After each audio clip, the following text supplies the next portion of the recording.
Wah, kalau bukan karena aku, apa kau pikir kau akan tahu bahwa sektemu telah mencapai titik hidup dan mati?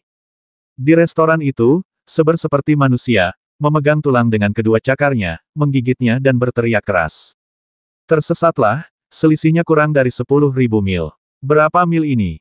Wei Hong berteriak langsung pada Seber, dan di saat yang sama, kilatan amarah melintas di matanya. Meskipun Wei Hong sangat senang bisa kembali, ketika memikirkan guk-guk mati ini, Wei Hong terdiam. Mulai sekarang, bagaimana mungkin Wei Hong masih merasa nyaman menggunakan formasi yang dibentuk Seber? Ia tahu sejak awal bahwa ia tidak bisa diandalkan. Guk, aku salah kali ini. Lagi pula, apa kau tidak lihat kalau yang kuukir itu benua Ibel, dan kesinilah kita berakhir? Seber membentak, jelas sangat puas dengan penampilannya kali ini.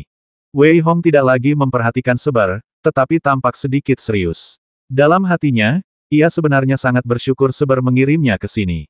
Ia tidak pernah menyangka sektenya telah merosot sejauh ini, dan bahkan berada dalam bahaya seperti ini. 100 tahun telah berlalu, dan segalanya telah berubah. Wei Hong senang ia kembali. Ngomong-ngomong, karena ia berbicara tentang generasi muda, Wei Hong akan melihat baik-baik apakah cucu-cucu dari kakek-kakek yang diberi pelajaran olehnya telah membuat kemajuan. Sesampainya di penginapan, karena kondisinya hampir sepenuhnya aman, Wei Hong tidak mengizinkan Ling Miaoke dan yang lainnya menginap di Mutiara Pluto, melainkan langsung memesan beberapa kamar. Wei Hong duduk bersila di tempat tidur, pikirannya kembali memikirkan apa yang ia tanyakan di kota hari ini. Sekte Yanyun Wei Hong terletak di wilayah timur. Ketika Wei Hong pergi, Sekte Yanyun adalah satu-satunya sekte yang dominan di sana. Ada 3 sekte lain, yaitu Sekte Li Huo, Sekte Wuxuan, dan Sekte Yu Huang, serta sekte-sekte kecil lainnya. Terus terang, saat itu Wei Hong, yang hampir jenius, benar-benar tidak berminat untuk mempedulikan mereka. Namun, ia tak pernah menyangka bahwa setelah 100 tahun perkembangan, seluruh benua Ibel menjadi luar biasa luas akibat mutasi, dan wilayah timur justru semakin kuat. Dalam 100 tahun perkembangan terakhir, benua Ibel justru berkembang dari 1 sekte dominan dan 3 sekte pendukung menjadi 10 sekte teratas. Lebih penting lagi, Sekte Yanyun yang asli telah hancur total. Wei Hong memahami bahwa 100 tahun yang lalu, ketika Sekte Yanyun merupakan satu-satunya sekte yang dominan, beberapa sekte ini bahkan belum berdiri. Namun, hanya dalam 100 tahun, sekte-sekte ini telah melampaui Sekte Yanyun. Wei Hong juga menemukan melalui penyelidikan bahwa hal itu terjadi karena 3 sekte besar pada saat itu bersama-sama menekan Sekte Yanyun, bahkan menjebak Sekte Yanyun dan mencegahnya meninggalkan Yancheng. Setelah turun gunung, kita tidak bisa meninggalkan kota, yang berarti banyak ramuan atau barang lainnya tidak bisa dibeli. Selain itu, banyak murid Sekte Yanyun yang luar biasa, setiap kali mereka dewasa, mungkin diculik atau dibasmi oleh sekte lain. Kini, Sekte Yanyun sudah tua dan bukan lagi Sekte Yanyun seperti dulu. Siapapun bisa datang dan menindas mereka. Hal ini hampir membuat Wei Hong sangat marah, tetapi ia tahu bahwa hal-hal seperti itu sudah di luar kendalinya. Namun, Wei Hong berencana memberi mereka kejutan besar besok. Aku kembali. Sekte Yanyun tidak akan menoleransi perundungan lagi. Di kehidupanku sebelumnya, aku membantaimu seperti guk-guk yang dibantai. Di kehidupan ini, aku akan mempermalukanmu dan kau tidak akan bisa melawan. Wei Hong masih memiliki kartu truf terbesar. Ia bahkan siap menghancurkan beberapa sekte secara langsung sebagai pencegah. Namun, ia tetap menyusun rencana. Wei Hong sekarang perlu tahu apa yang terjadi 100 tahun yang lalu. Pada saat ini, terdengar ketukan di pintu, dan Wei Hong berkata dengan tenang, "Masuk." Cheng Wu mendorong pintu hingga terbuka dan masuk, wajahnya memerah. Wei Hong sedikit mengernyit saat melihat Cheng Wu sudah larut malam, "Kenapa kamu belum tidur?" "Wei Hong? Apa kau kesal padaku?" Mendengar kata-kata Wei Hong, mata Cheng Wu menunjukkan sedikit kekecewaan, dan dia menatap Wei Hong dengan iba dan berkata. Melihat Cheng Wu seperti ini, Wei Hong tersenyum, menarik Cheng Wu ke samping tempat tidur, menatapnya, dan bertanya sambil tersenyum, "Kenapa kau berpikir begitu? Kalau aku kesal padamu, kalau aku tidak menyukaimu, aku tidak akan mencarimu meskipun aku tahu Gua Yunsan berbahaya, karena kau wanitaku."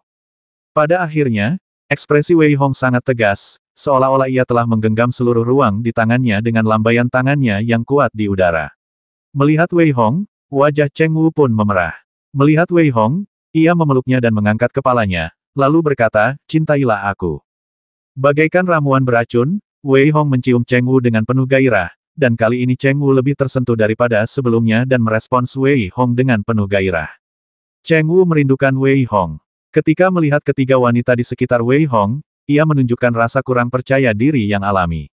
Itulah sebabnya Cheng Wu datang menemui Wei Hong. Ia ingin memberitahu Wei Hong betapa ia menyukai dan mencintainya. Melihat Cheng Wu, seluruh tubuhnya tampak seperti karya seni yang sempurna. Kulitnya memancarkan kilau samar, terutama rona merah di wajahnya. Rambut hitam panjangnya tampak berbintik-bintik keringat, menambah kesan liar. Melihat Wei Hong tidak bergerak sama sekali, mata Cheng Wu menunjukkan rasa malu dan dia bergumam, apakah terlihat bagus? Sungguh indah, aku tidak akan pernah bisa bosan melihatnya seumur hidupku. Wei Hong menatap Cheng Wu di bawah dan berkata sambil tersenyum tipis. Kemudian, ia tiba-tiba menerkamnya dengan gerakan yang sangat lembut. Kali ini, Cheng Wu tampak lebih proaktif dari sebelumnya, terutama erangannya yang hampir menggema di seluruh ruangan. Apakah hal semacam itu benar-benar bagus? Di samping Wei Hong, Shen Qiuyue duduk dengan tenang di kamar tidur, bersandar ke dinding, mendengarkan erangan yang datang dari sekelilingnya, bergumam, dan di saat yang sama, wajah Shen Qiuyue memerah. Ia teringat akan kehidupan masa lalunya, perbuatannya yang amat bejat itu, sambil memikirkannya, Shen Qiuyue dengan lembut memasukkan tangannya ke dalam pakaiannya, dan membelainya dengan lembut. Ah! Mengikuti raungan binatang ibel yang tampaknya telah mencapai puncaknya dari ujung ruangan yang lain, Shen Qiuyue juga mengeluarkan lembut dan mencapai klimaks tanpa sengaja, tetapi ada tatapan menggoda di matanya. Aku hanya tidak tahu seperti apa jadinya jika aku benar-benar melakukannya. Tidak terjadi apa-apa malam itu. Keesokan harinya, ketika Wei Hong melihat Cheng Wu yang sedang bekerja keras di bawah tubuhnya, ia menunjukkan sedikit kepuasan. Tadi malam, Cheng Wu hampir melakukannya 3 kali, sungguh gila. Pagi harinya, ketika Cheng Wu bangun dan melihat ereksi di bawah Wei Hong, ia sudah membenamkan kepalanya tanpa sadar. Melihat kemajuan yang nyata pada Cheng Wu dibandingkan sebelumnya, Wei Hong menepuk-nepuk kepalanya pelan sebagai tanda penyemangat. Wei Hong, apakah kamu sudah bangun? Tepat pada saat ini, terdengar ketukan di pintu. Baiklah, aku akan segera keluar. Wei Hong menepuk-nepuk Cheng Wu dengan lembut, mengisyaratkannya untuk melanjutkan. Seolah ingin segera menyelesaikannya, Cheng Wu menjadi semakin aktif. Saat itu, Wei Hong merasakan mati rasa di tubuh bagian bawahnya, dan pada saat yang sama, ia menekan kepala Cheng Wu ke bawah. Panggilan, rasanya seperti air mancur yang tak terbendung, dan semuanya menyembur ke dalam mulut Cheng Wu. Cheng Wu langsung menelannya, lalu membantu Wei Hong membersihkannya, dan kemudian membantu Wei Hong mengenakan pakaiannya. Ia menepuk lembut wajah Cheng Wu.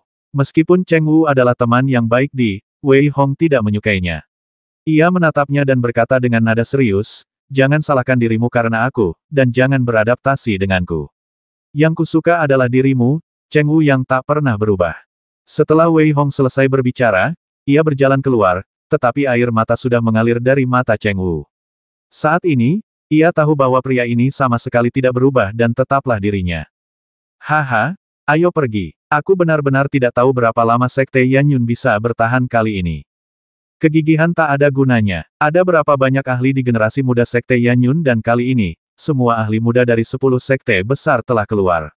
Jelas mereka ingin menghabisi generasi muda Sekte Yanyun. Kali ini, saya khawatir Sekte Yanyun akan langsung disingkirkan. Bukankah wajar mengusir mereka? Orang biasa tidak bersalah, tetapi orang yang menyembunyikan tembok itu bersalah.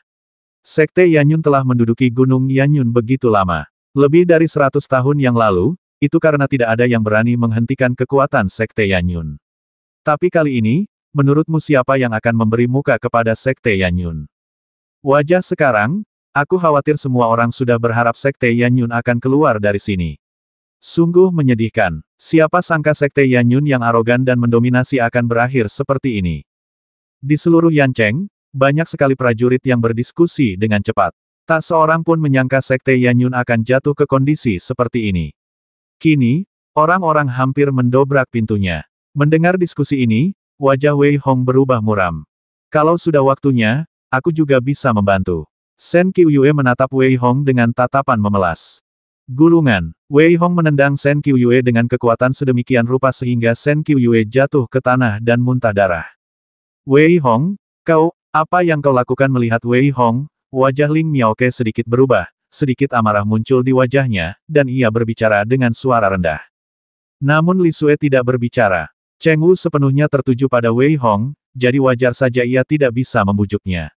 Ling Miaoke langsung membantu Shen Qiuyue berdiri. Saya khawatir banyak prajurit yang takut pada roh pedang tidak akan pernah menyangka bahwa Dewi Peri dalam mimpi mereka akan begitu patuh. Dari mana asalmu, nak? Apa hebatnya memukul perempuan? Pada saat ini, sebuah suara arogan terdengar. Wei Hong tidak ingin memperhatikannya, tetapi setelah melihat pakaiannya, dia tersenyum dan melambaikan tangannya dengan lembut. Shen Qiuyue tidak mengerti apa yang sedang terjadi, jadi ia datang ke hadapan Wei Hong, tetapi Wei Hong menamparnya dengan keras, membuatnya muntah darah lagi. Sambil menatap Shen Qiuyue, Wei Hong tersenyum dan berkata, katakan padanya bagaimana perasaanmu saat aku memukulmu. Katakan padanya, bagaimana perasaanmu saat aku memukulmu. Senyum di wajah Wei Hong semakin lebar. Ia menunjuk prajurit muda berpakaian hitam yang sangat arogan di depannya dan berkata dengan acuh tak acuh. Ini salahku. Seharusnya aku memukulmu. Shen Qiuyue mengatakan ini dengan tatapan menyanjung. Menurutnya, ini hanyalah utang dari kehidupan sebelumnya, jadi inilah yang harus ia tukarkan. Mendengarnya mengatakan ini, wajah prajurit berpakaian hitam itu tampak agak muram. Karena Shen Qiuyue di depannya begitu cantik, prajurit berbaju hitam itu telah bermain dengan begitu banyak wanita sebelumnya, tetapi belum pernah menemukan wanita dengan temperamen seperti itu. Oleh karena itu, ia melangkah maju, dan seluruh kultivasinya meledak, yang sebenarnya adalah tingkat ke-9 dari tingkat kekaisaran. Nak, jangan khawatir. Kalau kau tidak mau mengikutinya, ikut saja denganku. Aku seorang pendekar dari Sekte Yu Huang. Di wilayah timur ini, tak seorang pun dari Sekte Yu Huang yang berani memprovokasi kita, kata pendekar berpakaian hitam itu dengan tatapan sedikit arogan. Apa jadi kamu dari Sekte Yu Huang? Pada saat ini, ekspresi Wei Hong terkejut, dan seluruh tubuhnya menunjukkan kekaguman. Ia menatap prajurit berpakaian hitam di depannya dan berkata dengan hormat, bolehkah saya tahu nama Anda, Tuan? Kau bisa memanggilku Bi Zuang.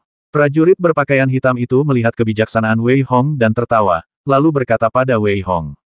Beraninya kau memanggil nyawaku langsung, kenapa aku tidak memanggilmu kakak Bi? Wei Hong terus memanggil nyawa Bi Zuang, dan di saat yang sama, ia menarik Shen Qiuyue ke dalam pelukannya. Kakak Bi, apakah kamu tertarik padanya? Saat itu, Wei Hong sedang memeluk Shen Qiuyue. Alih-alih memeluknya, lebih tepat jika ia menjambak rambutnya, dan berbicara dengan hormat sambil mengangguk dan membungkuk. Bagaimana kau bisa bicara seperti itu? Aku baru saja melihat gadis ini diganggu olehmu, jadi aku ingin membela keadilan. Mata Bi Zuang menunjukkan ketidaksenangan. Sekarang adalah saat yang kritis, dan ia membutuhkannya di masa depan. Sekte Yu Huang memiliki reputasinya sendiri di Yancheng, jadi ekspresi Bi Zuang agak dingin dan ia berteriak dengan suara berat. Ya, aku salah, Jalang, cepat panggil kakak Bi, kata Wei Hong, lalu menamparkan Shen Qiuyue lagi sambil berteriak. Kakak Bi, meskipun Shen Qiuyue bersikap patuh di hadapan Wei Hong, ia kembali bersikap arogan di hadapan Bi Zuang, seolah-olah ia sudah kehilangan kontak dengan dunia. Saudara Bi, beginilah adanya. Saya selalu mengagumi Sekte Yu Huang. Saya ingin tahu apakah kita akan mendapat kehormatan untuk bergabung dengan Sekte Yu Huang saat itu, Wei Hong berkata kepada Bi Zuang dengan kepala tertunduk. Ini, Bi Zuang tidak bisa melihat kultivasi Wei Hong, dan untuk sesaat, ia tidak berani menyetujuinya. Pada saat ini, Wei Hong menarik Bi Zuang ke samping dan membisikkan beberapa patah kata. Ekspresi Bi Zuang menjadi sangat bersemangat, dengan nafsu di matanya. Ia menatap Shen Qiuyue dengan penuh semangat, lalu berteriak pelan, oke, kalian ikuti aku, tapi, nak, 3 orang di belakang kalian juga sangat cantik, bagaimana kalian melakukannya? Hei, Kak Bi, perempuan mereka murahan. Kamu harus lebih tegas. Lihat, biar kutunjukkan. Sambil berkata demikian, Wei Hong tersenyum dan berjalan tepat di depan Li Sui. Kemudian, ia mencium Li Sui. Ketika Li Sui hampir tak tahan lagi, Wei Hong melepaskan Li Sui dan bertanya dengan ringan, apakah kamu nyaman? Nyaman, Li Sui berkata dengan suara rendah dan wajahnya memerah. Wei Hong berjalan di depan Bi Zuang lagi dan berbisik, Kak Bi, aku sudah berhubungan S** dengan mereka bertiga, tapi aku belum berhubungan S** dengan itu. Nanti kalau sudah waktunya, hehe, kau tahu apa yang akan terjadi. Oke, nak, masa depanmu cerah.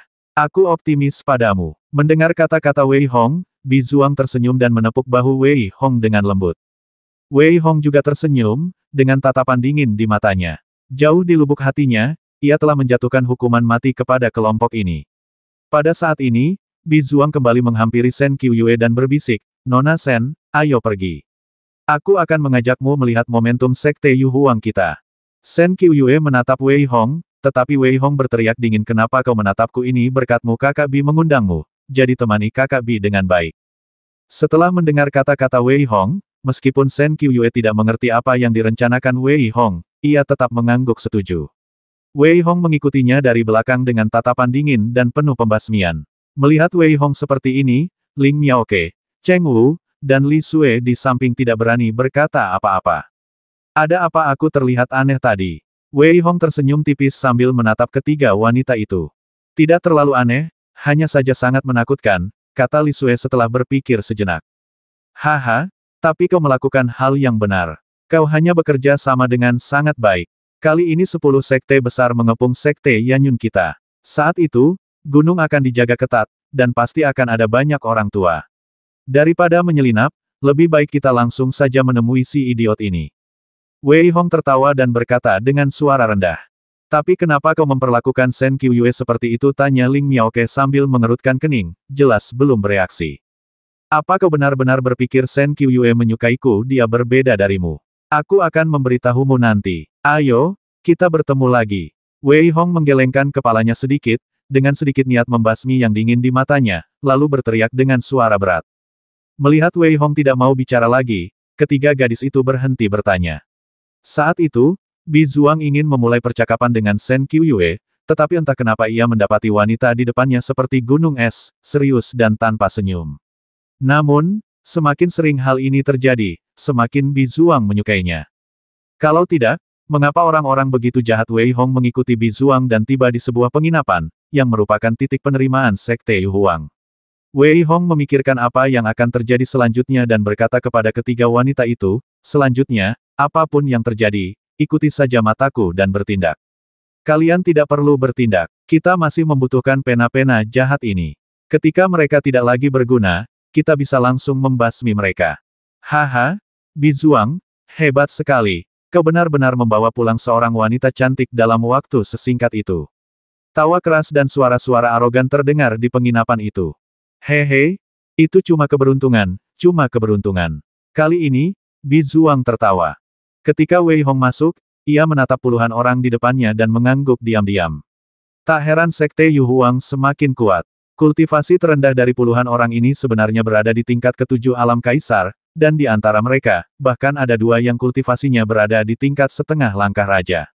Situasinya sekarang benar-benar berbeda dibandingkan masa lalu. Wei Hong menggelengkan kepalanya diam-diam dan berbicara. "Siapa kamu?" Pada saat ini, seorang pria tiba-tiba berdiri di hadapannya. Tingginya sekitar 2 meter, dengan punggung tegap dan lengan yang lebar. Tatapan matanya tajam dan haus darah, memancarkan aura kuat yang seolah mampu menghancurkan segala sesuatu di sekitarnya. Ia menatap Wei Hong dan bertanya dengan bangga. Sepertinya jika Wei Hong tidak menjawab, pria di depannya akan langsung membasminya. Saat itu, tatapan Wei Hong tampak kosong. Ia menatap Bi Zuang yang tak jauh darinya dan berkata dengan suara lirih, "Hei, ini, Saudara Bi, ada apa?" "Kakak senior Li Peng, kita sepaham dengan anak ini, hehe," kata Bi Zuang sambil membisikkan beberapa patah kata kepada Li Peng. Niat membasmi yang terpancar di mata Li Peng menghilang, digantikan oleh cahaya terang. Wei Hong mencibir dalam hati. Sekte Yu Huang ini bisa dikatakan sebagai tempat berkumpulnya burung-burung sejenis. Kupikir orang ini orang penting, tapi ternyata dia cuma seorang cabul, pikir Wei Hong dalam hati. Pria di depannya adalah seorang kultivator setengah langkah tingkat raja, tetapi pria satunya sedikit mengejutkan Wei Hong. Kultivator setengah langkah tingkat raja lainnya adalah seorang pria gemuk. Ia menatap Wei Hong tanpa rasa tidak puas. Sebaliknya, ia tersenyum dan berkata, "Saudaraku, apakah kau ingin bergabung dengan Sekte Yu Huang kami?" "Jangan khawatir, Sekte Yu Huang kami sangat murah hati dalam menerima orang. Tapi aku tidak tahu seberapa bagus kultivasimu, adik kecil." Pria gemuk kecil itu tersenyum, tetapi saat berbicara, gumpalan niat pedang langsung menghantam Wei Hong.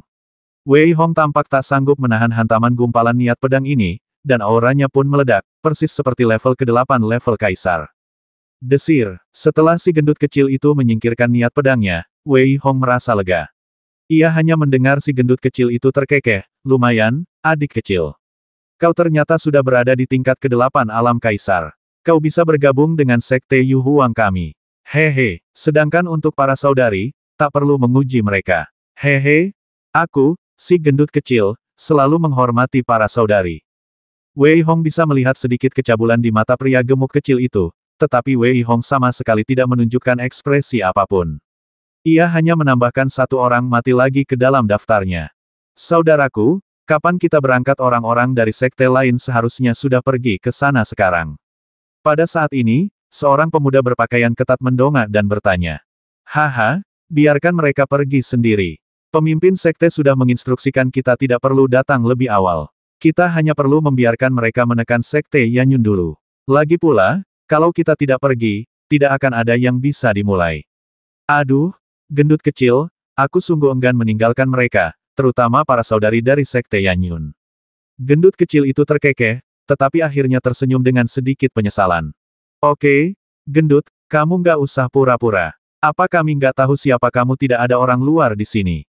Li Peng tidak tahan dengan pria gendut kecil ini dan berteriak dengan marah. Kakak senior Li, jangan galak begitu. Ada begitu banyak orang di sini. Tolong beri muka pada si gendut kecil itu. Si gendut kecil itu tersenyum tipis, tetapi tatapan tajam terpancar di matanya. Tentu saja, cukup menarik ketika ada begitu banyak orang dan begitu banyak pemikiran yang berbeda, pikir Wei Hong dalam hati. Ledakan, ledakan, ledakan. Pada saat ini, 3 kembang api warna-warni terlihat membumbung pelan di timur luar kota. Meskipun siang hari, kembang api itu sangat terang. Melihat ketiga kembang api itu, Li Peng dan pria gemuk itu tiba-tiba berdiri. Oke, akhirnya akan dimulai, ayo berangkat. Oke, akhirnya akan dimulai, ayo berangkat. Hanya pria gemuk kecil dan Li Peng yang berjalan keluar. Saat itu, Bi Zuang harus mengatakan bahwa ia telah melakukan persiapan yang cukup untuk menjemput para gadis. Ia berbisik kepada Shen Qiuyue, pemimpin sekte meminta kami untuk menunggu di sini sebelumnya. Ia menggunakan 3 kembang api sebagai sinyal. Ketika kembang api berbunyi, ia meminta kami untuk bergegas. Shen Qiuyue melirik Bi Zuang dengan acuh tak acuh, merasa sedikit bingung. Ia tidak mengerti apa yang dipikirkan Wei Hong. Namun, Shen Qiuyue sudah membuat keputusan. Ketika ada kesempatan, ia akan menjelaskan pikirannya kepada Wei Hong. Untuk menjelaskan apa yang ada di dalam hatinya, daripada mengungkapkan cinta, lebih baik mengatakan bahwa ia bersedia menjadi segalanya bagi Wei Hong, bahkan sebagai budak. Shen Qiuyue tidak tahu mengapa ia memiliki pikiran ini. Sebaliknya, pikiran ini terbentuk begitu pelan sehingga Shen Qiuyue terpaksa menurutinya. Saat ini, Wei Hong sedang memikirkan 2 sekte besar lainnya, Sekte Lihuo dan Sekte Wuxuan. Ketiga sekte ini sekarang hampir menduduki garis depan wilayah timur, dan kali ini, mereka juga harus mengirimkan semua guru dari generasi muda. Aku ingin melihat apa yang akan kamu lakukan kali ini. Wei Hong berkata dengan ringan dalam hatinya, namun, semakin Wei Hong mengikuti orang-orang ini dan melangkah maju, semakin ia merasa gelisah dan takut. Ia tidak tahu berapa banyak orang yang akan hilang dalam 100 tahun. Lagi pula, umur seorang pejuang tidaklah tanpa syarat. Semoga kalian semua masih di sini. Wei Hong bergumam bahwa ia lebih suka jika guru dan saudara-saudara senior yang telah merawatnya dengan baik di masa lalu juga ada di sana. Semakin jauh ia berjalan, semakin bersemangat Wei Hong, dan semakin dekat ia ke rumah, semakin malu ia. Mungkin inilah yang Wei Hong rasakan sekarang. Ia takut, ia ngeri. Saat ini, Wei Hong bukan lagi orang kuat yang tegas dalam membasmi. Saat ini, Wei Hong bukan lagi orang yang bijaksana yang dapat memperhitungkan segalanya. Saat ini, Wei Hong hanyalah seorang pengembara yang kembali. Saat itu, Wei Hong tidak pulang dengan gembira. Malah, ia datang dengan identitas dan wajah yang berbeda. Memikirkan hal ini, hati Wei Hong dipenuhi kepahitan. Namun, melihat kaki gunung di ujung jalan, Wei Hong menarik napas dalam-dalam.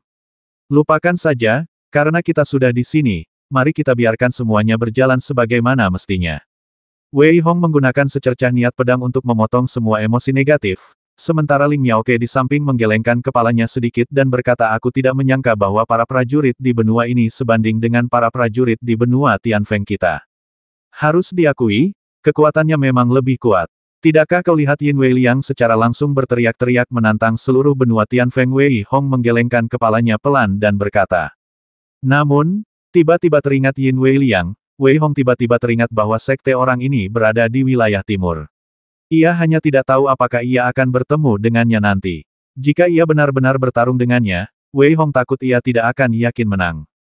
Guk, Guk, nak, kamu kaya. Kamu akan menjadi sangat kaya. Pada saat ini, Seber menggonggong keras dalam pikirannya. Kirim adikmu, kalau ada yang mau kamu sampaikan, sampaikan saja. Wei Hong sudah kehilangan rasa hormatnya terhadap Guk-Guk pengkhianat ini, jadi dia membiarkannya berbicara langsung. Haha, nak, aku sudah membereskan para wanita berpakaian ungu yang kutangkap, dan aku juga sudah mengeluarkan formasi 10.000 pengusir setan mereka kali ini. Apa kau ingin kita melakukan sesuatu yang besar kali ini di antara jutaan ibel? Ada puluhan yang telah mencapai tingkat setengah langkah raja, dan ribuan kaisar di atas tingkat kelima. Mereka bisa menghabisi semua orang yang hadir. Dengan formasi 10.000 pengusir setan ini, aku yakin tak ada yang bisa menjadi lawan kita. Seber mendambakan adegan-adegan yang mendominasi dan mengagumkan, tetapi Wei Hong mengabaikannya.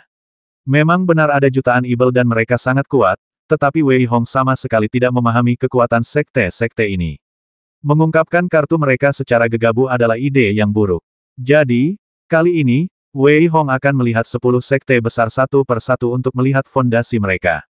Seperti dugaan Wei Hong, ada ratusan prajurit berpatroli di kaki gunung, bahkan ada 3 prajurit tingkat raja yang menjaganya.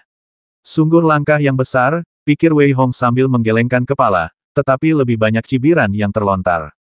Sepertinya kali ini, mereka benar-benar ingin mengusir sekte Yanyun dari gunung sepenuhnya. Kalau tidak, formasi seperti itu tidak akan terbentuk. Mengikuti jejak para anggota sekte Yu Huang ini, tak ada halangan apapun. Seluruh sekte Yanyun dan Gunung Yanyun berdiri di atas awan. Selain itu, dengan berlatih di sana, seseorang dapat lebih memahami jalan surga di siang hari, dan di malam hari, seseorang dapat menyerap esensi bintang dan bulan.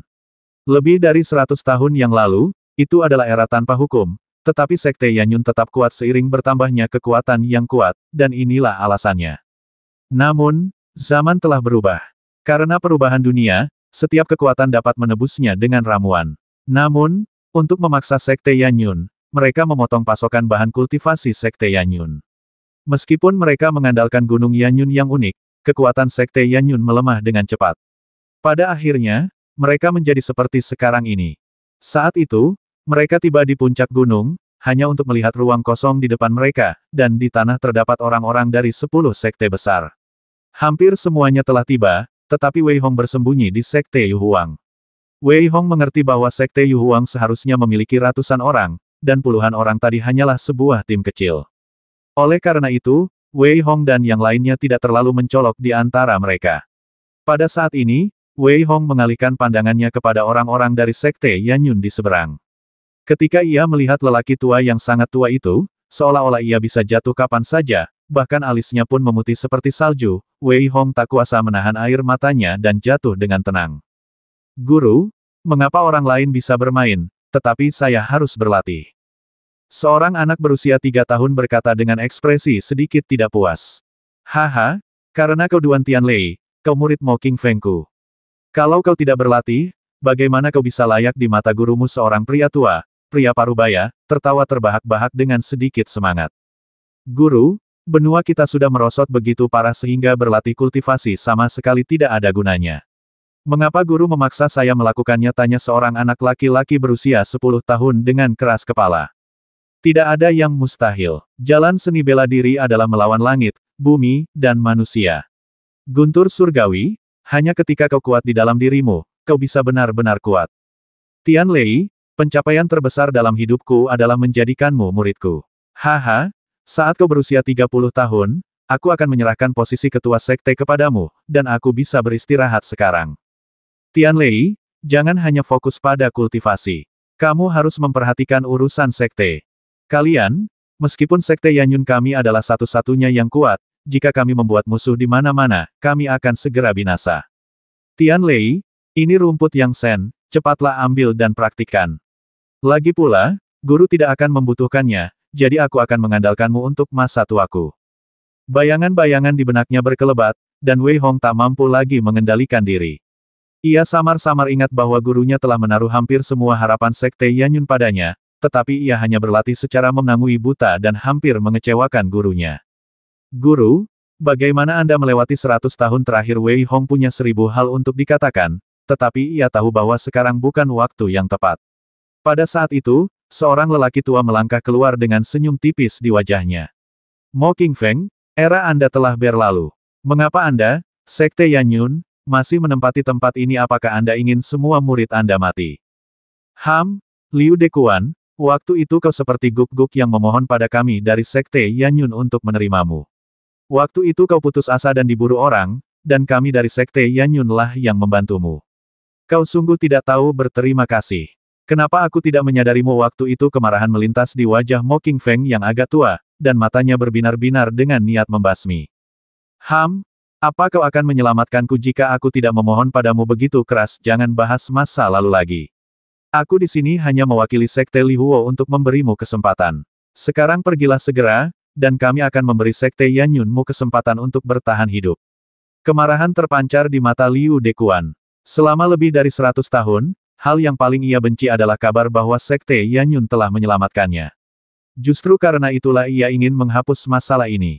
Jika muridku Tianlei ada di sini, beraninya kau melakukan ini melihat orang-orang yang dulu nyaris bertahan hidup di bawah hidungnya, tetapi kini membawa orang untuk menyerangnya dan menempatkan sektenya dalam situasi yang sulit. Mata Mo Qingfeng berkilat sedih dan ia pun berbicara. Haha, Duan Tianlei pasti sudah lama meninggal. Kalau tidak, kenapa dia tidak kembali setelah menghilang lebih dari 100 tahun? Nah, Mo Qingfeng, karena kamu tidak mau turun gunung, maka patuhi perjanjian itu dan generasi mudamu harus keluar untuk bertarung. Jejak ketakutan melintas di mata Liu Dekuan, lalu dia tertawa terbahak-bahak. Semuanya, kali ini, karena Sekte Li Huo kita yang memimpin, maka kita akan mengirim satu orang untuk menguji kedalaman Sekte Yanyun. Jika mereka memiliki kejeniusan yang luar biasa, kalian juga bisa bersiap. Liu Dekuan membungkuk sedikit dan tersenyum tipis ke arah 9 sekte utama lainnya. Haha, seharusnya begitu. Untuk pertempuran pertama ini, Sekte Li Huo harus memimpin. Benar sekali, haha, kami di Sekte Xiaoyao juga tidak keberatan. Bertarunglah, haha, tapi pastikan untuk berhenti jika perlu dan jangan menyakiti nyawa mereka. Sekte-sekte besar lainnya sedang mendiskusikan masalah ini, dan ekspresi Wei Hong sangat muram. Pada saat ini, Liu Dekuan mundur, dan seorang pria berjubah hijau cemara melangkah keluar. Pria ini berwibawa, dengan wajah seputih giok, dan ia memancarkan aura yang samar dan kuat. Dengan napasnya yang lembut, sekelilingnya tampak diselimuti es. Aku, Jiyu, di sini untuk menantangmu, tapi aku tidak tahu siapa dari Sekte Yanyun yang akan muncul lebih dulu untuk mati. Jangan khawatir, orang pertama yang muncul, aku hanya akan melumpuhkan satu kakimu dan menyelamatkan nyawamu. Suara dingin Jiyu terdengar. Aku, Jiyu, di sini untuk menantangmu, tapi aku tidak tahu siapa dari Sekte Yanyun yang akan muncul lebih dulu untuk mati. Jangan khawatir, orang pertama yang muncul, aku hanya akan melumpuhkan satu kakimu dan menyelamatkan nyawamu. Suara dingin itu bergema di langit pegunungan Yanyun. Suaranya begitu percaya diri dan menjulang, seolah seekor harimau samar-samar muncul di belakangnya dan mengaum dengan ganas. Apalagi, meskipun suaranya bergemuruh seolah-olah tertekan dan meledak terus-menerus. Sebenarnya Jiyu, hehe, ini akan menjadi pertunjukan yang bagus. Benar, meskipun kultivasi Jiyu berada di tingkat ke-9 kaisar, kekuatan fisiknya tak tertandingi. Dia pernah mencabik-cabik seorang prajurit dengan kultivasi setengah langkah menuju dewa. Lagi pula, hampir semua murid Sekte Yanyun sangat membenci Jiyu. Kau tahu, banyak murid Sekte Yanyun yang dibasmi oleh Jiyu di masa lalu. Mendengar diskusi orang-orang di sekitarnya, Wei Hong tidak berkata apa-apa, melainkan menatap ke arah lapangan. Ia tidak berencana untuk keluar sekarang. Pertama, hanya ketika tidak ada jalan keluar, beberapa masalah baru bisa terungkap. Sekarang Sekte Yanyun telah mencapai titik ini, mari kita hancurkan dan bangun kembali. Ekspresi Mo Qingfeng juga sedikit berubah saat ini. Ia tidak menyangka Jiyu akan ikut bertarung dalam pertempuran pertama Sekte Li Huo. Namun, Sekte Yanyun mereka bukannya tanpa persiapan. Karena itu, Mo Qingfeng berkata dengan enteng, Yurong, biarkan mereka melihat gaya Sekte Yanyun kita. Ya, Guru, pertempuran ini tidak akan berakhir sampai salah satu dari kalian mati. Sebuah suara dingin terdengar, seolah mengandung tekad untuk mati. Saat suara itu berdiri, Wei Hong melihat seorang pria kurus dengan raut wajah yang agak sakit. Namun, matanya memancarkan cahaya pedang yang sangat tajam, seolah ingin membelah seluruh langit. Wei Hong juga diam-diam terkejut. Pria di depannya bernama Yu Rong memberinya perasaan yang familiar. Namun, bagaimana mungkin dia pernah melihat pemuda seperti itu di kehidupan sebelumnya? Namun, pada saat ini, panggilan cahaya dari orang-orang di sekitarnya membuat mata Wei Hong berkilat dingin dan penuh niat membasmi, dan tubuhnya meraung seolah tak terkendali. Aku benar-benar tidak menyangka kalau itu Yu Rong. Yu Rong juga jenius langka di Sekte Yanyun. Sayang sekali Sekte Yanyun mereka sekarang sudah mencapai titik di mana mereka tidak punya batu roh untuk dikultivasi. Hehe, ya, ayah Yu Rong membawa Yu Rong turun gunung, tapi mereka dikepung dan dibasmi. Kalau saja ayahnya tidak meninggal, aku khawatir dia pasti sudah sangat kuat sekarang. Bagaimana mungkin Duan Tianlei menyinggung begitu banyak orang saat itu, dan pada dasarnya ayahnya sendiri yang menangani semuanya. Sekarang Duan Tianlei telah menghilang, 3 sekte besar tidak dapat berbuat apa-apa terhadapnya. Namun, ayah Duan Tianlei pasti akan dibasmi. Sayang sekali, aku penasaran berapa banyak ronde yang bisa Yu Rong tahan. Setelah mendengar diskusi ini, Wei Hong akhirnya mengerti mengapa Yu Rong tampak begitu familiar baginya. Memikirkan hal ini, Wei Hong mengepalkan tangan kanannya erat-erat dan bergumam, hutang darah harus dibayar dengan darah, 100 kali lipat. Haha, aku tidak menyangka kau, Yu Rong, yang datang ke sini. Aku selalu mendengar bahwa niat pedangmu telah mencapai kesempurnaan. Hari ini adalah pertempuran pertama. Jangan khawatir, aku tidak akan membasmimu. Aku akan melumpuhkan salah satu kakimu, kalau bukan karena alasan lain, hanya untuk menunjukkan wajah ayahmu yang sudah meninggal. Ji Yu tertawa terbahak-bahak saat melihat Yu Rong yang datang untuk melawannya. Suasana di sekitarnya menjadi semakin kuat, seolah-olah suhu seluruh ruangan telah menjadi sedingin es. Namun, Yu Rong menatap Ji Yu dengan tenang dan berkata, jangan bicara omong kosong.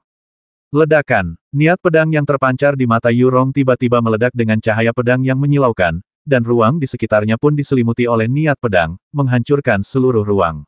Niat pedang yang mengerikan itu hampir menghancurkan seluruh ruang. Tangan kanannya memancarkan cahaya redup, dan pedang hijau sepanjang 4 kaki muncul di tangan kanannya. Ayah, aku akan berjuang bersamamu. Yu Rong menarik napas dalam-dalam dan berteriak pelan. Seluruh auranya mencapai puncaknya. Ia menatap Ji Yu, melangkah, dan memimpin serangan. Saat aura pedangnya menari-nari, seluruh ruang seolah terbelah dua olehnya, dan cahaya haus darah yang dipancarkan oleh pedang hijau itu menyelimuti Ji Yu. Kamu sombong sekali. Aku akan mempertemukanmu kembali dengan ayahmu. Ekspresi mengejek melintas di wajah Ji Yu, tetapi tangannya tiba-tiba memancarkan cahaya seputih salju. Saat ia mengaktifkan energi sejatinya, tangannya justru diselimuti aura dingin. Melihat serangan Yu Rong, Ji Yu berteriak pelan dan menamparkan tangannya dengan keras. Ledakan, ledakan, ledakan. Tabrakan hebat itu menyebabkan Ji Yu memancarkan aura dingin yang seakan membekukan seluruh ruangan, dan niat pedang Yu Rong juga membeku di dalamnya, tergantung di udara, tak bergerak.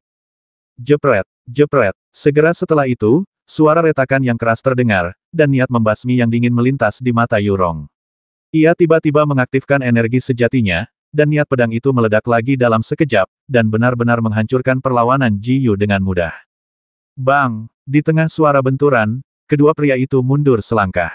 Ekspresi Yu Rong sedikit serius. Ia menatap tubuh kurus Ji Yu di depannya, dan tiba-tiba aura mengerikan seakan menyeruak darinya. Namun, wajah Yu Rong sedikit pucat dan semakin pucat. Keduanya seimbang. Kekuatan pedang Yu Rong memang dahsyat. Hehe, kalau kita bertarung beberapa kali lagi, Yu Rong pasti kalah.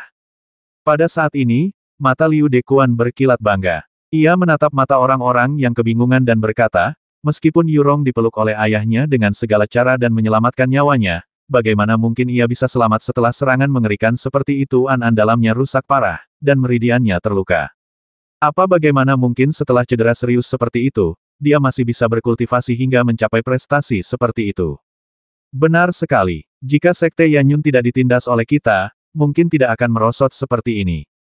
Hehe, apapun yang terjadi, mulai hari ini, Sekte Yanyun akan musnah total dalam sejarah. Generasi mudanya akan terbasmi. Meskipun sekte ini tidak akan hancur hari ini, tidak akan ada peluang untuk bangkit kembali. Beberapa sekte yang tidak mengetahui kebenarannya pun tak kuasa menahan diri untuk mengubah raut wajah mereka ketika mendengar bahwa Yu Rong masih begitu kuat meskipun mengalami luka yang begitu parah. Saat ini, hanya dengan melihat ke lapangan, pertarungan antara Ji Yu dan Yu Rong telah mencapai momen paling menegangkan. Ledakan. Ruang itu hancur total, tetapi Ji Yu bagaikan harimau. Harimau di belakangnya meraung, dan tinju yang dibentuk oleh tangan kanannya memancarkan cahaya dingin. Ia melangkah maju, dan momentum tak berujung langsung terkonsentrasi pada pukulan ini. Menatap Yu Rong yang terengah-engah, mata Ji Yu menunjukkan tatapan ganas. Raungan harimau es. Dengan teriakan keras, sebuah tinju yang mengerikan melesat, dan dalam sekejap, harimau di belakangnya langsung menempel pada tinju itu, meraung seperti harimau yang turun dari gunung, dengan mata terbuka lebar, dan langsung menyerbu ke arah Yu Rong. Pedangnya patah. Menghadapi serangan Ji Yu, ekspresi Yu Rong berubah drastis. Dengan raungan, pedang hijau di tangannya hancur berkeping-keping dalam sekejap, lalu menggelinding menjadi bola salju seperti landak, mencoba menangkis serangan Ji Yu. Hancurkan untukku. Ji Yu berteriak marah dan mengerahkan kekuatan dengan tangan kanannya. Perlawanan Yu Rong terhadap pedang itu dengan cepat hancur di depan mata semua orang yang jernih, dan Ji Yu pun meninju dada Yu Rong. Patah. Suara tulang patah terdengar, dan ketika Yu Rong terhempas, ia bahkan memuntahkan pecahan-pecahan andalamnya. Seluruh tubuhnya gemetar, seolah-olah ia bisa jatuh kapan saja. Pada saat ini, ekspresi Mo Qingfeng berubah drastis. Xiao Rong, cepat mundur, kita kalah dalam pertempuran ini. Hehe, sepertinya Sekte Yanyun akan kalah dalam pertempuran ini. Bukankah ini hal yang sangat normal kalau kita tidak kalah, itu akan menjadi tidak normal. Saat ini, ekspresi Yu Rong sangat garang. Paman Guru berkata bahwa saat bertarung dengan orang lain, kita tidak boleh mundur. Jika kalah, kita boleh mundur, tetapi aku belum kalah. Dengan raungan ganas Yu Rong, auranya menjadi lebih kuat lagi, tetapi Ji Yu menunjukkan ejekan di matanya, dan bergerak lagi, mencoba mendekati Yu Rong. Siapa sangka Yu Rong benar-benar menerjang Ji Yu saat ini, dan tampaknya ia berencana untuk melukai kedua belah pihak. Apa anak ini gila? Dia ahli pedang, dan kekuatan fisiknya tidak sebanding dengan Ji Yu. Mungkinkah dia ingin melawan Ji Yu secara fisik? Tidak, anak ini tampaknya akan menggunakan jurus pedang pembasmi. Saat orang-orang di sekitar sedang mengobrol, mereka tiba-tiba melihat Yu Rong bertabrakan dengan Ji Yu. Ia hampir terbasmi oleh Ji Yu. Namun, saat itu, pedang kehidupan yang tertancap di mata Yu Rong justru menebas Ji Yu dalam sekejap. Ah! Ji Yu, yang tertusuk pedang, tiba-tiba merasakan sakit yang menyengat di matanya, darah mengucur deras, dan ia berteriak keras. Namun, pada saat ini, tangan kanan Yu Rong tiba-tiba berubah menjadi niat pedang, dan cahaya pedang langsung menyambar, dan kepala Ji Yu melayang ke langit. Ledakan. Saat tubuh Ji Yu jatuh ke tanah dengan suara keras, semua orang akhirnya bereaksi, dan kemudian, wajah mereka menjadi sangat ngeri, bahkan bercampur ketakutan. Seperti yang semua orang tahu, pedang kelahiran sangat sulit untuk dipadatkan, dan jika pedang kelahiran meninggalkan tubuh seseorang, maka itu akan menyebabkan kerusakan yang tak terbayangkan pada niat pedang dan bahkan tubuh seseorang, tetapi anak ini tidak ragu untuk kehilangan kedua belah pihak. Ini terlalu kejam. Melihat sosok yang membawa berita itu, semua orang bergumam, dan beberapa orang bahkan merasa bahwa dia orang gila. Pada saat ini, Yu Rong meraung, kau ingin menghancurkan Sekte Yanyun kami dan mengusir kami dari gunung. Ayo, bertarung sampai mati dan jangan pernah mundur. Berjuang sampai mati, jangan pernah mundur. Berjuang sampai mati, jangan pernah mundur. Pada saat ini, banyak murid di belakang Yu Rong meraung marah, dan momentum mereka yang luar biasa melambung ke langit. Berjuang sampai mati dan jangan pernah mundur. Pada saat ini, Sekte Yanyun tak sanggup lagi bertahan. Pada saat ini, Sekte Yanyun tak ingin berlama-lama lagi. Lebih dari 100 tahun yang lalu, Sekte Yanyun begitu mendominasi. Di wilayah timur, hanya Sekte Yanyun yang berkuasa. Siapa yang berani menyinggung, siapa yang berani menindas. Namun, seiring perubahan zaman, Sekte Yanyun pada tahun itu telah jatuh ke kondisi seperti itu. Namun, kebanggaan Sekte Yanyun tidak berubah, dan momentum Sekte Yanyun masih ada.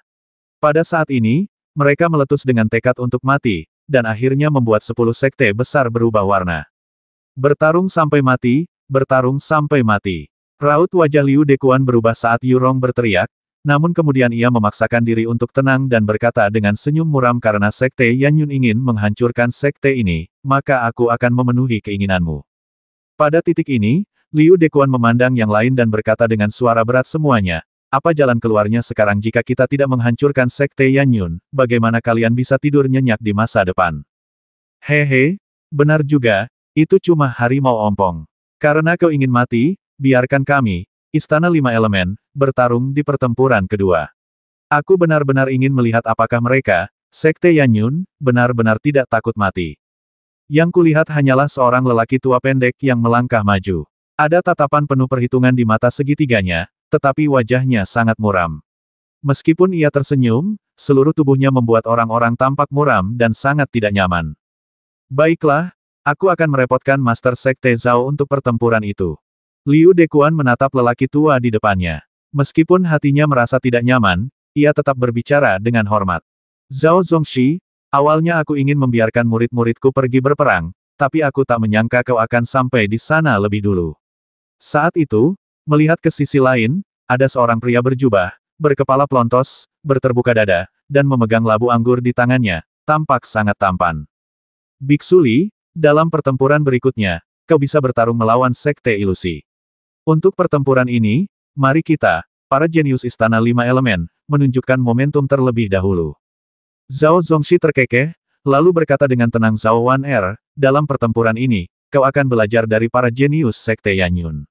Tak perlu menunjukkan belas kasihan.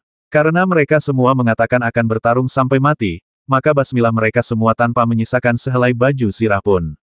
Ya, guru, hanya tawa kecil yang terdengar, dan di antara kerumunan, seorang gadis berpakaian ungu muncul dengan senyum di wajahnya. Wajahnya kemerahan, dan tubuhnya setinggi penyihir. Rambutnya yang bersih dan indah tergerai di bahunya. Matanya seolah bisa berbicara, membuat orang-orang merasa kasihan padanya. Ia melangkah keluar selangkah demi selangkah, dan saat ia melangkah keluar, kerumunan tak henti-hentinya bersorak untuknya. Zhao Wan, penerus pemimpin Aula Lima Elemen berikutnya, telah mencapai tingkat setengah langkah raja di usia muda. Lebih penting lagi, Zhao Wan mempraktikkan kebaikan dan kejahatan. Metode utamanya adalah 5 elemen merit Aula 5 elemen, sementara metode jahatnya adalah ilusi hantu. Zhao Wan pernah membasmi 2 raja dengan kultivasi setengah langkah rajanya. Ya, tampaknya Zhao Zongxi benar-benar telah mengambil langkah yang kejam. Terlebih lagi, kali ini dia bertekad untuk memberikan Istana 5 elemen bagian buah yang lebih besar. Mari kita lihat, aku sebenarnya sangat penasaran siapa yang akan datang dari Sekte Yanyun selanjutnya. Yurong menatap Zhao Wan di depannya, tetapi tidak berkata apa-apa. Sebaliknya, aura pembasmi yang tak berujung melonjak dari tubuhnya. Ia memotong semua emosi negatif dengan niat pedang. Meskipun terluka parah, kultivasinya mencapai puncaknya dalam sekejap. Ia menatap Zhao Wan dengan dingin. Saudara Yu, Wan tidak ingin membahayakan nyawamu. Sayang sekali jika seorang jenius muda sepertimu mati di sini. Bagaimana kalau bergabung dengan Istana 5 elemen kami? Mata Zhao Wan tiba-tiba tampak bersinar terang, dan wajahnya menunjukkan ekspresi memelas. Ia menatap Yurong dan membungkuk sedikit, lalu berbicara. Engah. Pada saat ini, Yurong memuntahkan seteguk darah kurang dari setengah tarikan napas setelah Zhao Wan mengatakan ini. Pada saat yang sama, niat pedang menyelimuti dirinya dan berteriak dingin memang penyihir. Apa yang terjadi kenapa Yurong terluka bahkan sebelum Zhao Wan sempat bergerak? Hehe, sihir hantu Zhao Wan bisa membangkitkan pikiran orang. Dia bisa membingungkan orang hanya dengan beberapa gerakan, jadi Yurong pasti tertipu tadi. Ya, benar. Mari kita lihat siapa yang akan dikirim Yanyunmen kali ini. Yurong terluka parah dan tidak mungkin dia bisa naik lagi. Semua orang membicarakannya, dan ekspresi Wei Hong menjadi serius.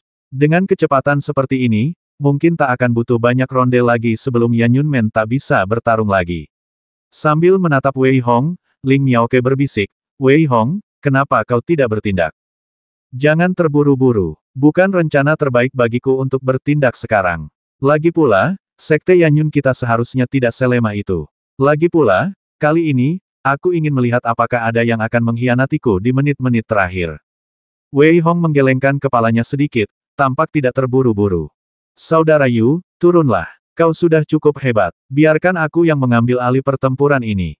Suara yang agak lembut terdengar, dan seorang pria berjalan keluar dari belakangnya. Pria ini memiliki aura yang sangat lembut, dan matanya memancarkan ketenangan, seolah tak ada yang bisa membuatnya riak. Aura di tubuhnya bagaikan mata air panas, yang membuat orang merasa sangat nyaman hanya dengan melihatnya. Kakak ketiga, kamu harus hati-hati, gadis ini. Yurong menatap pria itu dan ingin mengatakan sesuatu, Tetapi pria itu melambaikan tangannya sedikit dan berkata dengan senyum tipis, turunlah dan sembuhkan lukamu dulu, dan biarkan aku belajar tentang 10 sekte utama. Li Qi, Sekte Yanyun mengirim Li Qi untuk bertarung di pertempuran kedua, jadi bagaimana dia akan bertarung di sisanya? Ya, di antara 3 sekte besar, Sekte Li Huo, meskipun Ji Yu terbasmi, jelas mereka belum menggunakan kartu truf mereka kali ini, dan Sekte Yu Huang serta Sekte Wuxuan belum bergerak.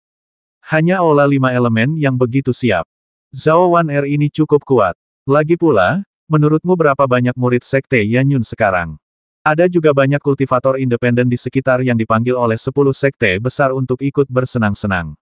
Ketika mereka melihat pria lembut itu berdiri, wajah mereka sedikit berubah. Mereka jelas tidak menyangka Li Qi akan bertarung langsung dalam pertempuran ini. Saudara Li, mohon tunjukkan belas kasihan. Zhao Wan Er tampak menawan dan membungkuk sedikit saat berbicara. Namun, sebelum semua orang sempat bereaksi, saat Zhao Wan Er menundukkan kepalanya, 5 jarum terbang perak melesat langsung ke arah Li Qi. 5 jarum terbang perak, 5 jarum terbang perak, seolah-olah akan menghancurkan seluruh ruang. Saat jarum terbang perak itu melesat, mereka tiba-tiba berubah menjadi naga panjang, meraung tanpa henti. Zhao Wan Er bergerak nyaris mulus, dalam sekejap, sosoknya bagaikan hantu. 5 jarum sepanjang 3 kaki muncul kembali di tangan kanannya, memancarkan cahaya dingin, dan langsung menuju Li Qi. Wanita ini luar biasa. Mereka semua bilang Zhao Wan Er penyihir. Ternyata benar. Dia bisa membasmi orang sambil ngobrol dan tertawa. Benar sekali. Aku benar-benar tidak menyangka dia akan langsung memulai perkelahian. Kurasa kali ini, Li Qi mungkin juga dalam masalah. Jika Li Qi terus seperti ini, hanya akan ada 2 guru yang tersisa di seluruh Sekte Yanyun. Yang lainnya mungkin tidak akan mampu bertahan. Kita akan tahu setelah melihatnya. Mungkin Li Qi tidak akan terbasmi. Semua orang membicarakannya, tetapi Wei Hong hanya menggelengkan kepalanya sedikit. Siasat dan metode Zhao Wan Er memang kelas 1. Sayang sekali Li Qi sudah melihat umpan itu sejak lama, dan saat ini, ia hanya melihat situasi di lapangan berubah lagi. Ledakan. 5 jarum perak yang menyerang Li Qi pertama kali langsung terhalang di luar. Pada saat itu, sebuah penghalang terbentuk di sekitar Li Qi, seperti pegas kecil, dan lapisan kabut menyelimuti seluruh sosok Li Qi. Bang! 5 jarum perak panjang langsung hancur di dalamnya, dan serangan Zhao Wan Er juga terhalang saat mengenai penghalang ini. Ledakan. Zhao Wan Er tampak sangat buruk rupa menghadapi serangan mengerikan itu. Ia berulang kali mengerahkan energi sejatinya, mencoba mematahkan serangan Li Qi, tetapi ia mendapati bahwa ia tak dapat mematahkannya apapun yang terjadi. Hal ini membuat serangan Zhao Wan Er semakin menggila. Cek-cek, kultivasi Li Qi memang luar biasa. Dia bahkan menangkis serangan diam-diam Zhao Wan Er dengan mudah. Lihat, tidakkah kau lihat bahwa serangan Zhao Wan Er juga menjadi gila, dan wanita ini belum menggunakan kartu asnya. Sementara semua orang berbicara, Li Qi, yang berada di tengah kabut, juga bergerak. Ia melangkah maju dan dengan ringan mengarahkan tangan kanannya. Seberkas niat pedang langsung menyerang Zhao Wan Er. Saat niat pedang itu hancur dengan suara dentuman keras, Zhao Wan Er langsung terbungkus di dalamnya. Desir, desir, desir, wajah Zhao Wan Er berubah drastis. Saat itu, ia merasa seolah-olah tidak bisa melihat apapun di langit. Hanya ada aura pedang mengerikan yang ingin mengelilingi dan menyelimutinya. Terlebih lagi, ia merasa seolah-olah tidak bisa melihat apapun di kehampaan langit. Angka itu sangat cepat. Tidak ada yang menyangka situasi di lapangan akan berubah begitu tiba-tiba. Beberapa orang sama sekali tidak tahu apa yang sedang dilakukan Zhao Wan Er. Semua orang hanya melihat Zhao Wan Er, tetapi sosoknya bergerak liar, meninggalkan serangkaian bayangan. Semua orang tidak bisa membedakan mana yang merupakan tubuh asli Zhao Wan Er. Dan Li Qi tidak bergerak sama sekali. Situasi ini seperti pertunjukan monyet, orangnya tidak bergerak, tetapi monyetnya berputar cepat dan terus-menerus. Apa yang sedang dilakukan Wan Er, pemimpin Istana 5 Elemen? Zhao Zongxi bergumam dengan marah dalam hatinya saat ini, melihat situasi di lapangan. Ada apa-apakah Zhao Wan Er sedang mengadakan pertunjukan? Ya, penampilannya sangat menakjubkan, orang pembawa sial, ini sangat buruk. Mungkinkah dia menyukai Li Qi ini, jadi dia menyatakan cintanya. Namun, beberapa kultivator independen bertindak seolah-olah itu tidak ada hubungannya dengan mereka dan membuat tebakan-tebakan jahat, sementara orang-orang dari sekte lain sedikit bingung. Pada saat ini, seorang pria berjubah brokat berkata dengan tenang, Zhao Wan Er akan kalah. Zhao Wan Er akan kalah. Pada saat ini, seorang pria berjubah brokat melihat situasi di lapangan, menggelengkan kepalanya sedikit, dan berkata sambil mendesah. Kakak senior Huang Fu, sepertinya Li Qi tidak melancarkan serangan, jadi bagaimana dia bisa kalah? Seorang murid di samping lelaki berjubah brokat bertanya dengan sedikit terkejut.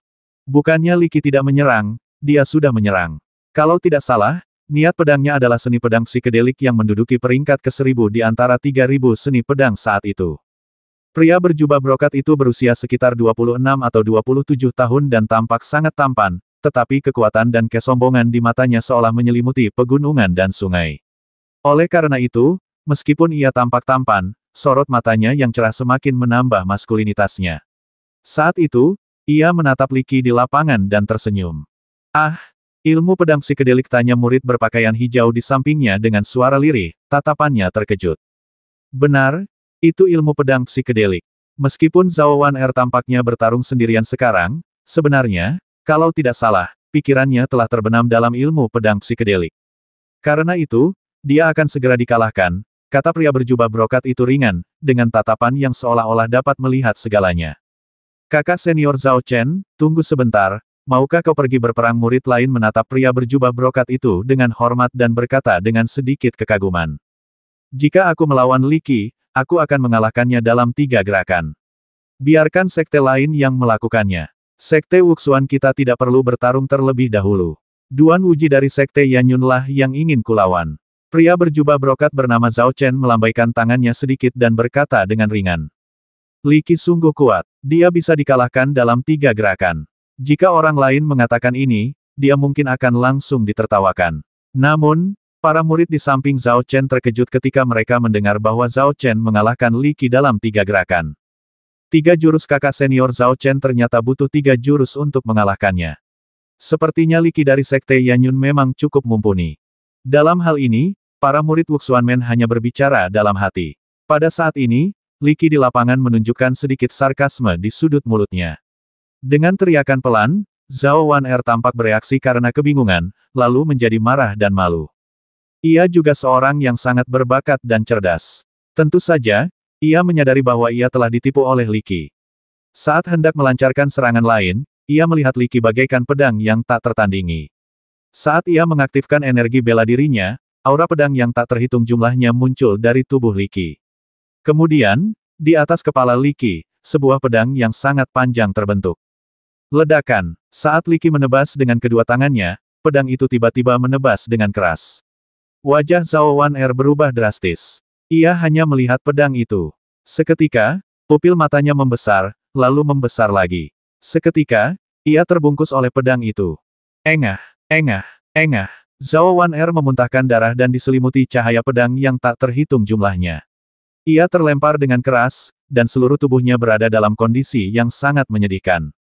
Saat ini, ekspresi Zhao Wan Er sangat dingin. Ia menatap Wei Hong seolah ingin melahapnya habis-habisan. Ia menggertakkan gigi dan berteriak, aku pasti akan membalaskan dendammu suatu hari nanti. Kamu tidak punya kesempatan. Suara samar keluar dari mulut Li Qi. Saat suaranya jatuh, Zhao Wan Er tiba-tiba merasakan sakit di sekujur tubuhnya. Ia menunduk, tetapi matanya menunjukkan ketidakpercayaan, lalu ia berteriak ketakutan. Bok, bok, bok, bok, bok. Tubuh Zhao Wan Er hancur berkeping-keping seperti benang pedang. Rasa sakit yang hebat membuat Zhao Wan Er menjerit memilukan. Saat itu, ia menatap Zhao Zongxi guru, selamatkan aku belum ingin mati, aku belum memahami hukum 5 elemen. Ah, ah, ah, jeritan memilukan terdengar. Zhao Zongxi telah melangkah maju. Pada saat yang sama, tangannya dengan panik mengerahkan energi bela dirinya untuk mencoba menghidupkan kembali Zhao Wan Er. Namun, ilmu pedang Li Qi telah menghancurkan vitalitas Zhao Wan Er. Maka, di bawah wajah duka dan amarah Zhao Zongxi, Zhao Wan Er meraung memilukan dan berubah menjadi kabut darah. Ah, kau benar-benar menghancurkan harapan istana 5 elemenku. Aku akan membasmimu, aku akan membasmimu. Pada saat ini, cahaya terang memancar dari mata segitiga Zhao Zongxi, dan hawa dingin yang tak berujung mengalir dari tubuhnya yang pendek. Di tangan kanannya, sebuah lempengan 5 elemen dengan cepat mengembun, dan ia hendak menebas Li Qi. Desir, tubuh tua Mo Qingfeng berdiri di depan Zhao Zongxi. Dengan lambaian tangannya, sebuah penghalang tak terlihat muncul di hadapannya. Pada saat yang sama, seperti lingkaran manik-manik bundar, penghalang itu memaksa Zhao Zongxi mundur. Apakah kau akan melanggar aturan atau apakah kau pikir Sekte Yanyunku benar-benar menjadi sasaran intimidasimu? Niat membasmi berkilat di mata Mo Qingfeng. Ia menatap Zhao Zongxi yang dipaksa mundur, lalu berteriak dingin. Zhao Zongxi, mundurlah. Pada saat ini, sebuah suara samar terdengar. Ketika Zhao Zongxi mendengar suara itu, wajahnya yang muram tiba-tiba menyingkirkan semua niat membasminya. Menoleh ke belakang, ia melihat seorang lelaki tua berpakaian abu-abu menatapnya dengan samar, tetapi matanya berkilat amarah yang tak berujung. Tuan Huang, saya akan mundur sekarang. Saya akan mundur sekarang. Melihat lelaki tua berpakaian abu-abu itu, Zhao Zongxi terkejut dan segera mundur. Pak Tua Mo, jangan khawatir. Karena kami ingin pertarungan yang adil, kami akan mematuhi aturan. Pria tua berbaju abu-abu itu menatap Mo Qingfeng dan berkata dengan ringan. Huang Lang, kuharap kau ingat apa yang kau katakan. Mo Qingfeng menatap lelaki tua berpakaian abu-abu itu dengan ekspresi agak muram dan berteriak dingin. Li Peng, kau duluan. Kilatan niat membasmi melintas di mata Huang Lang, lalu dia berkata ringan.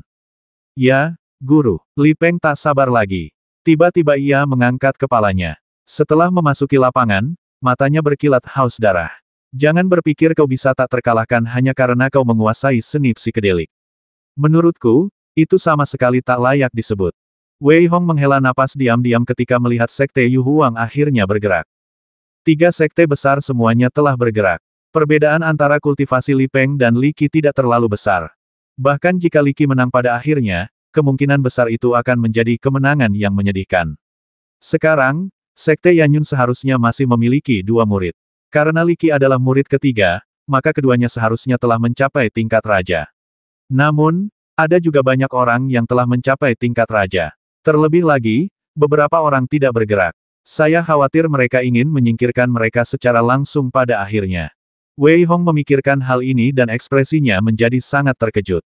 Tiba-tiba, secercah cahaya melintas di mata Wei Hong dan ia membisikkan beberapa patah kata kepada Seber. Namun, Seber menawar lagi lalu pergi.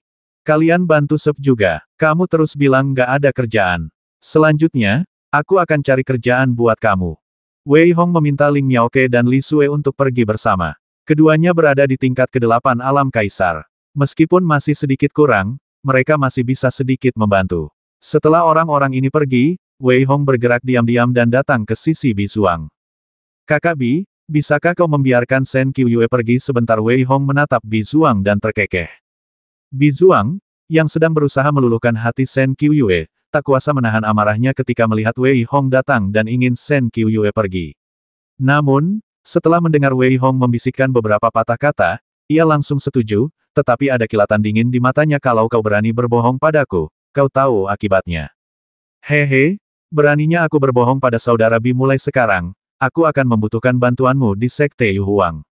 Niat membasmi di hati Wei Hong semakin kuat, tetapi ia mengatakannya sambil tersenyum. Qiuyue, kamu duluan saja, tidak apa-apa, kita harus mengerjakan hal yang lebih penting. Bi Zuang menepuk bahu Shen Qiuyue pelan, seakan-akan sedang membelainya, tetapi dia tidak menyadari tatapan dingin di mata Shen Qiuyue. Wei Hong, aku milikmu. Apa kau benar-benar ingin menyerahkanku? Tanya Shen Qiuyue dengan rendah hati di hadapan Wei Hong. Jangan khawatir, aku belum melakukan apapun padamu, jadi bagaimana mungkin aku bisa menyerahkanmu? Turunlah gunung sekarang untuk menemukan Seber, si idiot itu. Aku akan memberimu kesempatan untuk membasminya sendiri. Ia merogoh pakaian Shen Qiuyue dengan tangan kanannya, meremas payudara kirinya dengan panik, dan berkata dengan dingin. Pertarungan di lapangan semakin brutal. Meskipun Li Qi memiliki teknik pedang psikedelik, kultivasi Li Peng langsung diselimuti darah yang tak berujung. Warna darah yang mengerikan membuat beberapa teknik psikedelik mustahil berpengaruh padanya. Ledakan, ledakan. Setelah pertempuran sengit, Li Qi akhirnya meraih kemenangan tragis. Meskipun terluka parah, ia berhasil membasmi Li Peng hanya dengan satu pukulan. Huang Lang di bawah sama sekali tidak terkejut. Ia berbalik dan berkata, Wang Xiaopang, kau bisa naik sekarang. Ya, Master Sekte, ini sungguh luar biasa. Memikirkannya saja, aku sedikit bersemangat sekaligus takut. Pria gemuk kecil itu berkata dengan hormat, dan ketika ia menundukkan kepalanya, ia tampak agak malu-malu. Namun, Wei Hong tahu bahwa pria gemuk ini pasti berpura-pura menjadi Nangui untuk memangsa harimau. Di bawah tatapan Wei Hong, pria gemuk kecil itu melangkah ke atas ring, menatap Li Qi yang terluka parah, dan berkata dengan prihatin, "Saudara Li, turunlah. Aku tidak tega melihatmu seperti ini sekarang. Wang Xiaopang, berhentilah memainkan trikmu itu. Itu tidak ada gunanya." Li Qi menatap Wang Xiaopang dan berkata sambil menyeringai. Pada saat yang sama, ia mengabaikan luka-lukanya sendiri dan menyerangnya. Pada saat ini, Wang Xiaopang menjerit dan bersembunyi di sana-sini, berteriak terus-menerus. Desir. Ketika kebanyakan orang mengira Wang Xiaopang akan gagal, mereka melihat dia mengorbankan segel 4 sisi dengan tangannya, dan seekor naga raksasa keluar darinya, dan kekuatan melahap langsung membungkus Li Qi di dalamnya. Begitu segel ini dibuka, wajah orang-orang dari Sekte Yanyun di belakangnya berubah drastis, dan mereka hanya melihat Li Qi muntah darah.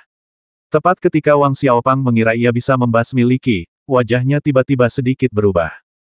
Mengaum, naga itu meraung dan meraung tanpa henti. Di dalam segel 4 sisi, terdapat seekor naga emas yang ganas dan meraung, memancarkan cahaya keemasan yang menyilaukan.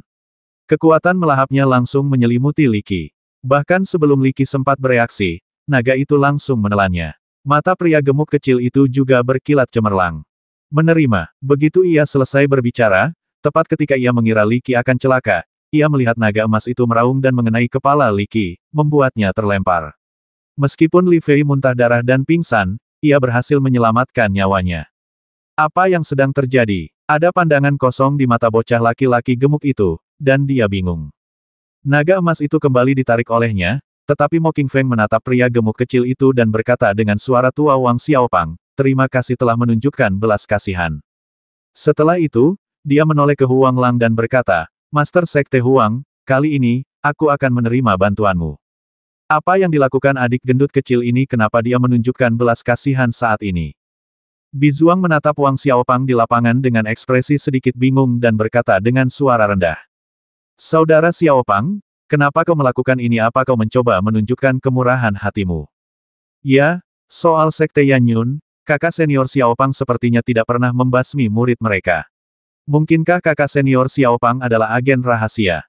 Wang Xiaopang mendengar percakapan di belakangnya, lalu menatap Sekte Yanyun yang tampak seperti anggota mereka sendiri. Ia ingin menangis, tetapi tak ada air mata. "Kasihanilah, saudari. Bermurah hatilah, saudari," yang menyamar, tetapi Wang Xiaopang tak sanggup mengatakan ini. "Hehe, Master Sekte Huang, aku tak menyangka kau benar-benar akan membiarkanku menang." Saat itu, Liu Dekuan dari Sekte Lihuo berkata sambil tersenyum paksa. "Aku tidak tahu soal ini. Terlepas dari apakah mereka membiarkan airnya mengalir atau tidak, Sekte Yanyun sudah tamat hari ini. Dan, Liu Dekuan, kau pikir kau siapa? Apa kau punya kualifikasi untuk menanyaiku? Akan lebih baik jika pemimpin sektemu datang." Huang Lang menggelengkan kepalanya sedikit. Akhirnya, ia menatap Liu Dekuan dengan kilatan jijik di matanya dan berkata dengan dingin. "Anda," mendengar kata-kata Huang Lang, mata Liu Dekuan berkilat marah, tetapi kemudian ia menundukkan kepalanya lagi. Meskipun kata-kata Huang Lang tidak menyenangkan, ia memang tidak memenuhi syarat. Memikirkan hal ini, Liu Dekuan merasa sangat tertekan, mendengus dingin, dan tidak berkata apa-apa lagi.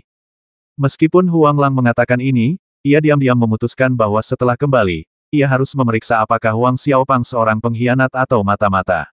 Wang Xiaopang tampaknya dapat melihat semua kecurigaan, tetapi kuncinya adalah ia tidak memiliki cara untuk menjelaskan hal seperti itu dan tidak dapat mengatakan apapun. "Bukan aku, melainkan naga emas di segel 4 arahku yang meledakkannya atas inisiatifnya sendiri.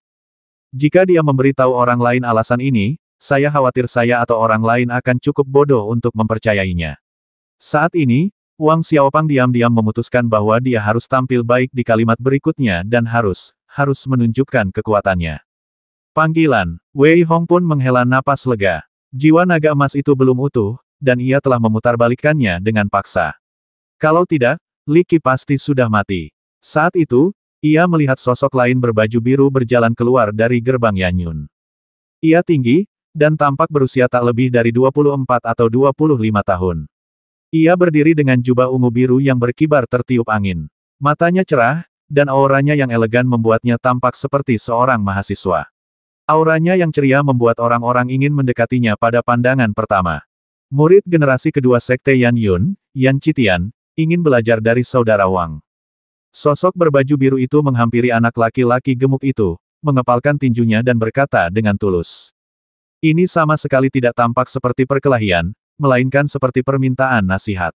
Namun, sikap ini sekali lagi membuat sekte-sekte besar di bawahnya tak bisa tinggal diam.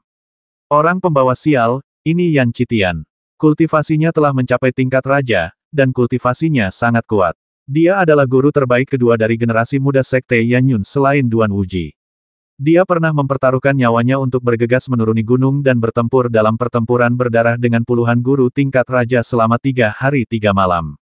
Pada akhirnya, dia berhasil mengambil batu roh itu, mengejutkan semua orang dalam satu pertempuran. Benar, karena semua murid sekte Yanyun sebelumnya dibasmi oleh orang kuat lainnya, murid-murid sekte Yanyun ini tidak berani muncul lagi. Ya, tapi kau lihat Yan Qitian begitu sopan kepada Wang Xiaopang. Pasti Wang Xiaopang pernah membantu Yan Qitian sebelumnya. Ya, sekarang setelah kau menyebutkannya, aku ingat saat itu, Yan Qitian bertempur berdarah dengan semua orang, dan sepertinya dialah yang berhasil menghabisi Fatih Wang dan melarikan diri. Wang Xiaopang mendengar banyak diskusi di belakangnya. Bahkan wajahnya yang tersenyum pun menjadi sangat pucat saat ini. Sial, ini sangat kejam. Benarkah sekejam itu? Sama-sama. Belum lagi 9 sekte besar lainnya, bahkan Huang Lang sudah memutuskan saat ini bahwa ia harus kembali dan menyelidiki Wang Xiaopang ini secara menyeluruh. Orang pembawa sial, Wang Xiaopang ini biasanya terlihat seperti Nangui yang berpura-pura menjadi Nangui untuk memakan harimau. Dia mungkin benar-benar agen rahasia sekte Yanyun. Segel 4 sisi, cetak bagian timur. Saat ini, Wang Xiaopang tahu bahwa ia harus bertindak. Ia hanya punya satu pikiran saat ini, yaitu mengerahkan seluruh kemampuannya, bahkan dengan mengorbankan diri, untuk melawan Yan Qitian. Meskipun ia mungkin bukan lawan Yan Qitian, ia ingin menunjukkan bahwa ia bukan pengkhianat. Ledakan, segel Dewa 4 sisi raksasa itu langsung dipanggil keluar oleh Wang Xiaopang. Di bawah putaran yang dahsyat, naga emas itu dipanggil keluar lagi olehnya dan dibanting ke arah Yan Qitian. Ledakan, Wang Xiaopang menjadi gila, seolah-olah ia sedang berjuang mati-matian, bertekad untuk membasmi Yan Qitian. Bahkan Yan Qitian pun tak berani gegabah menghadapi serangan Wang Xiaopang. Ia mengayunkan tangan kanannya dengan ringan, dan sebuah pisau lengkung yang menyilaukan tiba-tiba muncul di tangannya, dan ia menebas dengan suara dentuman keras. Ledakan. Tabrakan yang mengerikan itu membuat beberapa orang di bawah berdiskusi mungkin itu kecelakaan barusan. Mungkin Wang gendut ini bukan penyamaran. Ya, benar. Dari kelihatannya, ini adalah perdagangan hidup atau mati. Jika Wang gendut ini benar-benar agen rahasia, maka kita akan mendapat masalah besar. Komentar beberapa orang membuat pria gemuk yang mempertaruhkan nyawanya akhirnya tertawa, dan dia berteriak dalam hatinya bagaimana mungkin aku menjadi orang yang menyamar. Sosoknya bergerak cepat dan menyerang Yan Qitian. Saat ini, Yan Qitian tak berani lengah lagi. Saat sosoknya bergerak, bilah pedang di tangan kanannya semakin tajam. Jika ada yang memperhatikan, mereka akan menyadari bahwa langkah kaki Yan Qitian cukup teratur. Kak Yan, lebih baik jangan basmi si gendut kecil ini. Jangan juga sakiti dia. Kalahkan saja dia. Tepat ketika Yan Qitian hendak menggunakan jurus pamungkasnya, sebuah suara tiba-tiba terdengar dalam benaknya, menyebabkan wajah Yan Qitian sedikit berubah. Sebab, suara ini tidak datang dari pengikut sektenya sendiri, jadi bukankah itu berarti ada orang lain, kawan atau lawan? Seolah mengetahui pikiran Yan Qitian, suara itu terdengar lagi saudara Li baru saja diselamatkan olehku. Apakah kau masih meragukannya, saudara Yan selama kau tidak menyakiti si gendut kecil ini, kau bisa memaksanya untuk melawanmu. Saudara Yan, pikirkan sendiri. Ledakan, Yan Qitian tertegun dan terdorong mundur beberapa langkah. Namun, ia adalah orang yang tegas. Sekte Yanyun telah mencapai titik ini, jadi ia tidak takut akan hal yang lebih buruk. Karena itu, ia berteriak dengan keras formasi pedang untuk menaklukkan Ibel. Bersamaan dengan suara Yan Qitian, tiba-tiba terdengar suara gemuruh dari tempat Yan Qitian baru saja melangkah. Kemudian, semua orang melihat balok pedang raksasa yang panjangnya beberapa kaki dan lebarnya 2 kaki muncul dari tanah. Wus. Formasi ribuan pedang itu memiliki kekuatan yang begitu mengerikan sehingga beberapa orang dengan basis kultivasi yang lebih lemah tidak dapat mengendalikan pedang mereka dan langsung terpental. Namun, semua orang sudah menduga hal ini. Lagi pula, basis kultivasi pria gemuk kecil ini tidak mungkin sebanding dengan Yan Qitian. Namun, Yang kulihat hanyalah lelaki gemuk kecil itu yang meraung segel 4 sisi, bergerak ke 4 arah, menggemparkan ke segala arah, kekuatan naga ada di seluruh dunia. Pada saat ini, segel 4 arah tiba-tiba hancur, dan 4 penjuru tenggara, barat laut, timur laut, dan barat daya kembali mengembun menjadi 4 platform. Dalam sekejap, naga-naga panjang yang tak terhitung jumlahnya meraung di keempat platform tersebut. 4 naga panjang berwarna emas, hijau, ungu, dan merah mengembun secara langsung dan cepat, dan suara kekuatan naga tersebut membuat hampir semua orang berubah warna. Ledakan. Keempat naga panjang itu, saat ini, semuanya melayang di udara, dan bertabrakan dengan formasi pedang yang tak terhitung jumlahnya dengan suara dentuman keras. Seluruh formasi pedang itu benar-benar menunjukkan tanda-tanda akan meledak. Pria gemuk itu menjadi marah, dan ia tahu bahwa ia harus menunjukkan momentum, jika tidak, ia akan dikira agen rahasia oleh semua orang. Sekalipun itu berarti kematian, kamu tidak akan pernah aman dan sehat. Pria gemuk itu menggertakkan giginya dan berteriak dalam hatinya, dan pada saat yang sama, momentumnya melonjak lagi. Baiklah, inilah momentum Sekte Yu Huangku, teriak Huang Lang lirih. Sepertinya kakak senior Xiaopang tidak mungkin seorang agen rahasia. Benar sekali. Aku tak pernah menyangka kakak senior Xiaopang, yang biasanya pura-pura bodoh, bisa begitu kuat di saat kritis. Lihat, meskipun kakak senior Xiaopang terluka, dia akan tetap menjadi idolaku di masa depan. Banyak murid Sekte Yu Huang mengerutkan kening dan membicarakannya, tetapi Wei Hong menunjukkan senyum di wajahnya. Ia menantikan adegan selanjutnya. Bahkan jika Wang Xiaopang kalah, selama dia selamat, aku khawatir dia akan diperlakukan dengan sangat baik di Sekte Yu Huang di masa depan. Benar sekali, Wang gendut ini tampaknya sangat licik. Semua orang membicarakannya, dan Wang Xiaopang tak kuasa menahan tawa dalam hati. Namun, Yan Qitian tiba-tiba bergerak, dan formasi pedang yang tak terhitung jumlahnya tiba-tiba menggandakan kekuatan mereka dalam sekejap. Keempat naga raksasa itu terpotong-potong tanpa kejutan apapun. Wang Xiaopang hanya merasakan tubuhnya melayang, dan ia langsung terlempar keluar dari ring. Namun, ia gembira di dalam hatinya, karena rencananya berhasil. Namun, tepat saat ia jatuh ke tanah, Wang Xiaopang mendengar Yan Qitian di atas ring berkata sambil tersenyum tipis, "Saudara Wang, akui saja." Tiba-tiba, wajah Wang Xiaopang menjadi pucat dan air mata mengalir di wajahnya. "Saudara Wang, aku mengakuinya." Senyum cerah tersungging di wajah Yan Qitian yang sedikit dingin. Ia mengepalkan tinjunya pelan dan berbicara lantang kepada Wang Xiaopang, seolah-olah kita adalah keluarga. Sudah kuduga, pria gendut ini cuma ribut-ribut tapi nggak banyak berbuat. Dia cuma pura-pura begitu. Dia cuma mau bikin kita lumpuh. Benar, pria gendut ini memang agen rahasia. Sekalipun dia bukan agen rahasia, dia pasti ada hubungannya dengan Sekte Yanyun. Ketika mereka melihat Wang Xiaopang tidak bernoda, bahkan ada sedikit kotoran di sekujur tubuhnya saat ia jatuh ke tanah. Selain itu ia baik-baik saja, beberapa tetua sekte dan master sekte mengumpat mereka atas penemuan ini. Tunggu, mungkinkah Sekte Yanyun sedang menabur perselisihan pada saat ini? Tetua Agung Sekte Es dan Salju, yang berada di posisi terbawah dari 10 sekte besar, berkata dengan sedikit ragu. Rencana kontraspionase sekalipun itu rencana kontraspionase, pasti ada yang salah dengan si gendut kecil ini. Kenapa dia tidak memata-matai orang lain? Ada banyak orang di Sekte Yu Huang yang lebih kuat dari si gendut kecil ini. Kenapa hanya memata-matai dia dan ini rencana kontraspionase yang sangat jelas? Mungkinkah Sekte Yanyun bodoh? Benar, namun, keputusan tetap bergantung pada Huang Lang. Master Sekte Huang, Anda tetap harus berhati-hati. Bukankah Sekte Makanan Ilusi merupakan pelajaran bagi kita? Semua orang membicarakannya, dan setiap kata seakan menjadi hukuman mati bagi si bocah gendut. Saat ini, meskipun Huang Lang biasanya tidak menunjukkan emosinya, ia tampak sedikit tertegun, dengan kilatan dingin di matanya, seolah ingin membasmi seseorang. Si bocah gendut tahu betul bahwa pemimpinnya telah memutuskan untuk membasminya.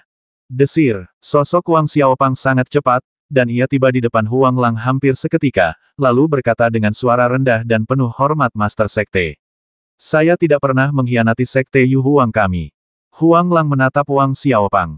Ekspresinya sedikit tertegun sejenak. Ia hanya menatap Wang Xiaopang seperti itu, lalu tiba-tiba tersenyum, memperlihatkan sedikit senyum, dan menepuk bahu Wang Xiaopang dengan lembut. Haha, aku percaya padamu, silakan pergi dulu.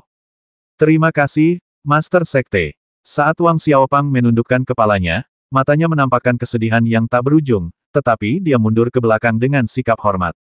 Pada saat ini, semua prajurit Sekte Yu Huang menghindari Wang Xiaopang seolah-olah mereka sedang menghindari wabah. Tak seorang pun berada dalam jarak setengah meter darinya.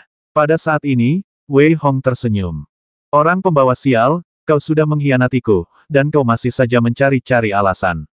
Kau mau kabur Kali ini, kalau kau benar-benar kabur, kau akan mati. Bizuang bergumam pelan, dan Wei Hong kebetulan mendengarnya, dan senyum di wajahnya semakin lebar. Meskipun Yan Qitian masih bertanya-tanya siapa yang diam-diam membantunya, ia tidak menunjukkannya. Bagaimanapun, Yan Yunmen telah mencapai titik ini, dan tidak akan mudah untuk memulihkannya. Namun, penampilan Yan Qitian sangat tenang. Ia mengenakan jubah biru berkibar dan memegang pedang panjang, tampak sangat mengesankan. Saat itu, semua orang saling memandang, tetapi tak satu pun dari mereka berniat mengambil tindakan. Pada saat ini, Liu Dekuan dari Sekte Lihuo berkata kepada seorang pria di belakangnya dengan sedikit rasa hormat, Kiao Zi, tolong bantu. Pria itu hanya berkata dengan tenang saat itu, Penatua Liu, Anda terlalu sopan. Saya selalu ingin melawan Yan Qitian. Begitu ia mengangkat kepalanya, ekspresi pria itu tampak sangat mengerikan. Bagian kiri wajahnya seputih giok, tetapi di sisi kanannya, terdapat ukiran kelabang, yang seolah-olah telah menancap di dagingnya. Saat ia mengatakan ini, seberkas niat pisau dari tubuhnya menebas langsung ke langit. Dia sebenarnya pria yang ahli dalam ilmu pedang. Tapi kenapa aku tidak merasakan apa-apa tadi? Wei Hong bergumam, dan saat ini, yang terlihat hanyalah pria itu melangkah satu demi satu, seolah-olah berirama. Sisi kiri wajahnya tersenyum, dan kelabang di sisi kanannya tampak hidup, dan jika diperhatikan lebih dekat, ia sebenarnya sedikit gemetar. Ledakan, ledakan. Saat ia melangkah satu demi satu, beberapa prajurit dengan kemampuan yang lebih lemah merasakan jantung mereka berdetak seirama dengannya. Saat itu, semua orang terdiam melihat pria ini. Yan Qitian, aku selalu ingin melihat siapa yang memiliki niat pedang lebih kuat, kau atau aku. Pria itu menatap Yan Qitian seolah-olah sedang menatap seorang teman lama, tetapi matanya berkilat penuh semangat, kegembiraan melihat mangsa. Auranya perlahan mulai teratur, dan sepertinya niat pedang telah menjeratnya samar-samar.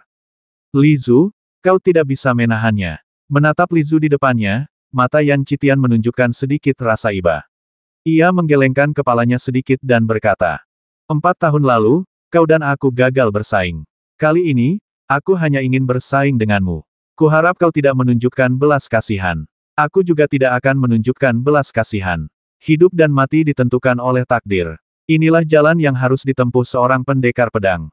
Tatapan Li Zu menunjukkan ketidakpedulian. Ia menatap Yan Qitian dan berteriak dengan suara berat.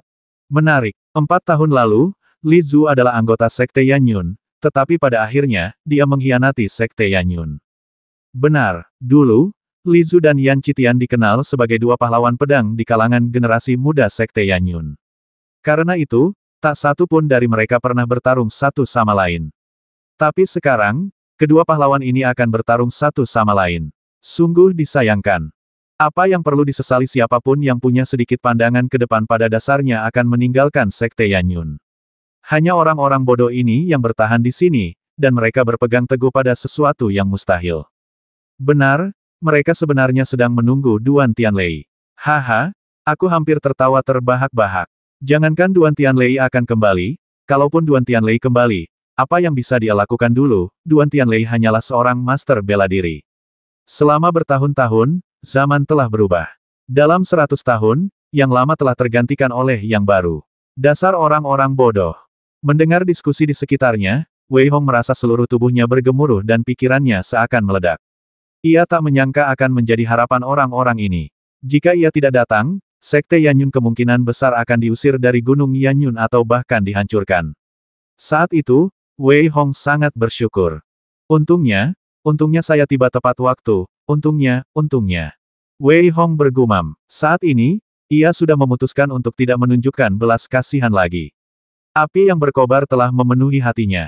Pada saat ini, serangan akhirnya dimulai di seluruh arena. Ledakan. Tak seorang pun melihat di mana pisau di tangan Li Zu berada. Mereka hanya menemukan bahwa pisau di tangan Yan Qitian memancarkan cahaya menyilaukan dan suara benturan terus terdengar. Bunga pisau beterbangan di mana-mana, dan gerakan Li Zu semakin cepat. Melihat situasi di bawah, ekspresinya sedikit berubah, menunjukkan ketidakpercayaan.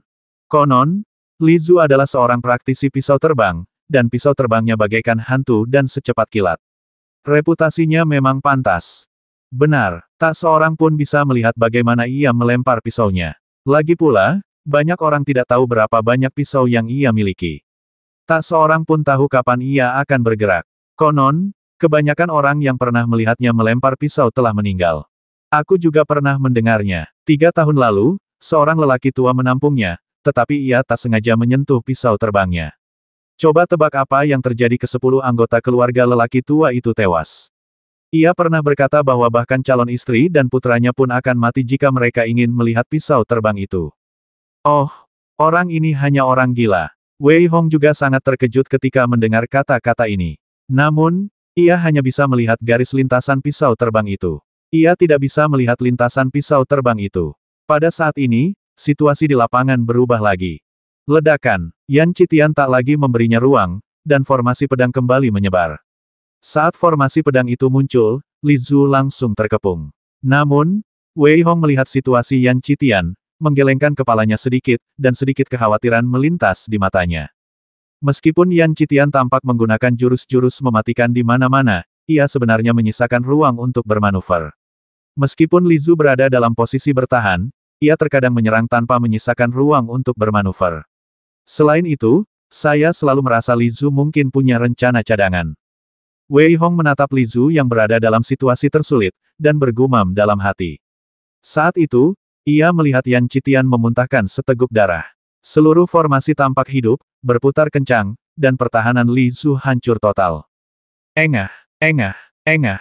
Sinar pedang yang tak terhitung jumlahnya menghancurkan seluruh ruang, dan pertahanan Li Zhu pun mudah dipatahkan. Semua sinar pedang mengenai tubuh Li Zhu, menyebabkannya memuntahkan darah dari mulutnya. Namun, saat ini, ia tampak sangat ganas. Mengaum, kelabang di wajahnya tiba-tiba hidup, bagaikan monster raksasa, dan langsung menghancurkan semua formasi pedang saat kemunculannya. Saat itu, bersamaan dengan kemunculan kelabang, tangan Li Zhu secepat kilat melesat ke arah Yan Qitian. Peristiwa itu terjadi terlalu cepat, dari Li Zhu yang muntah darah hingga kelabang yang muncul. Meskipun terasa sangat lambat, dalam waktu kurang dari 3 tarikan napas, formasi pedang Yan Qitian hancur berkeping-keping dalam sekejap, membuat Yan Qitian sedikit tertegun. Dalam duel antar petarung kuat, jeda setengah tarikan napas saja bisa berakibat fatal.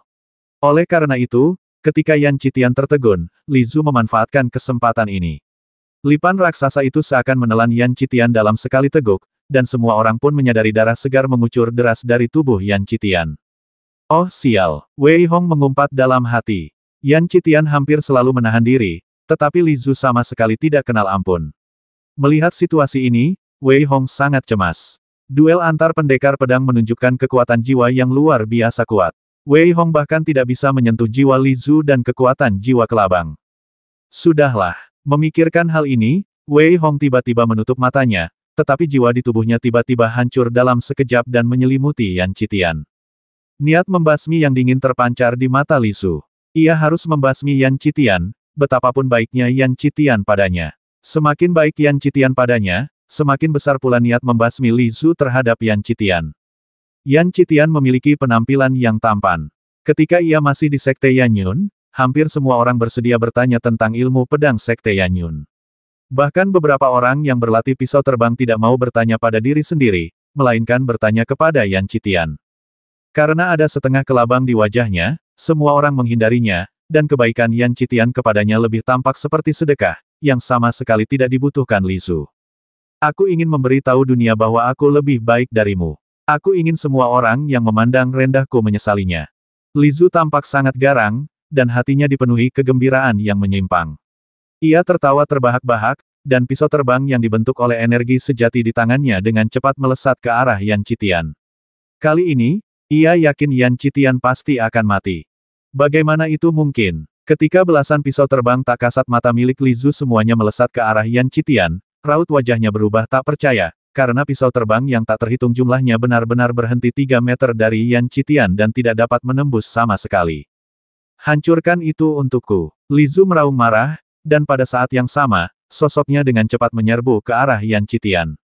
Orang pembawa sial, kenapa kau tidak cepat mundur? Apa yang kau lakukan hanya berdiri di sana? Ketika Yan Qitian baru saja tersadar, sebuah suara terdengar di benaknya, membuatnya tertegun. Ia tak peduli lagi dan segera mundur dan bergegas kembali. Li Zu menatap Yan Qitian dan kembali bersikap acuh tak acuh. Lain kali aku melihatmu, aku akan membasmimu. Jantung Mo Qingfeng berdebar kencang. Jika Yan Qitian mati, itu akan menjadi bencana bagi sekte Yanyun mereka, bencana yang tak tergantikan. Karena itu, melihat Yan Qitian baik-baik saja, Mo Qingfeng pun tersenyum, dan kerutan di dahinya perlahan meregang.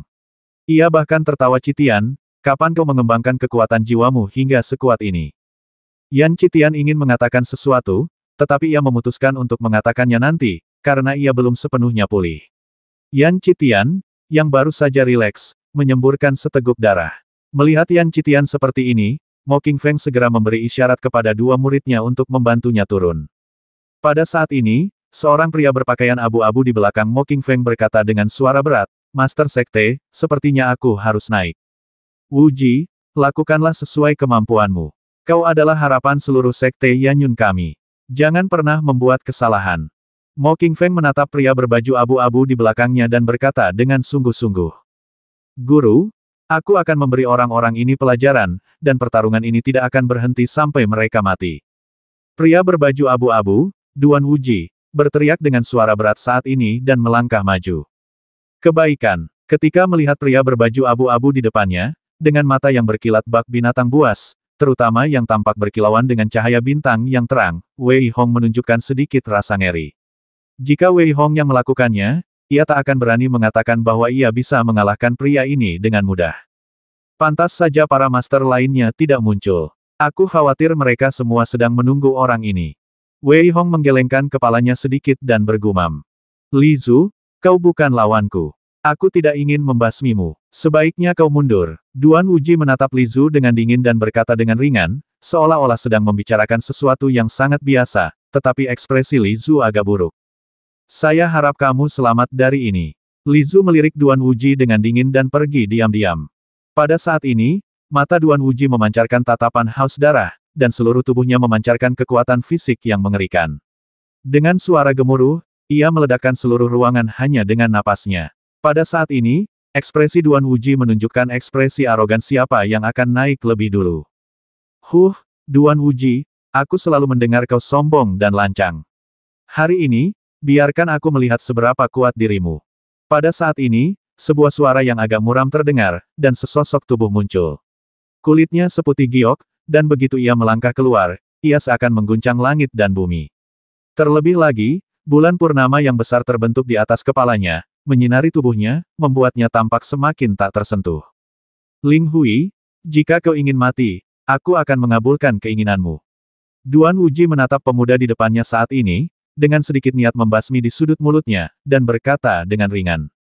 Seni bulan purnama yang dipraktikkan Ling Hui dapat menyerap cahaya matahari dan bulan sepanjang waktu, dan kekuatannya juga sangat dahsyat. Seseorang bahkan melihat Ling Hui mencabik-cabik seorang prajurit setengah tingkat raja dengan satu tangan. Ya, tapi bagian teknik kultivasi Wu Ji ini sangat mirip dengan Ling Hui.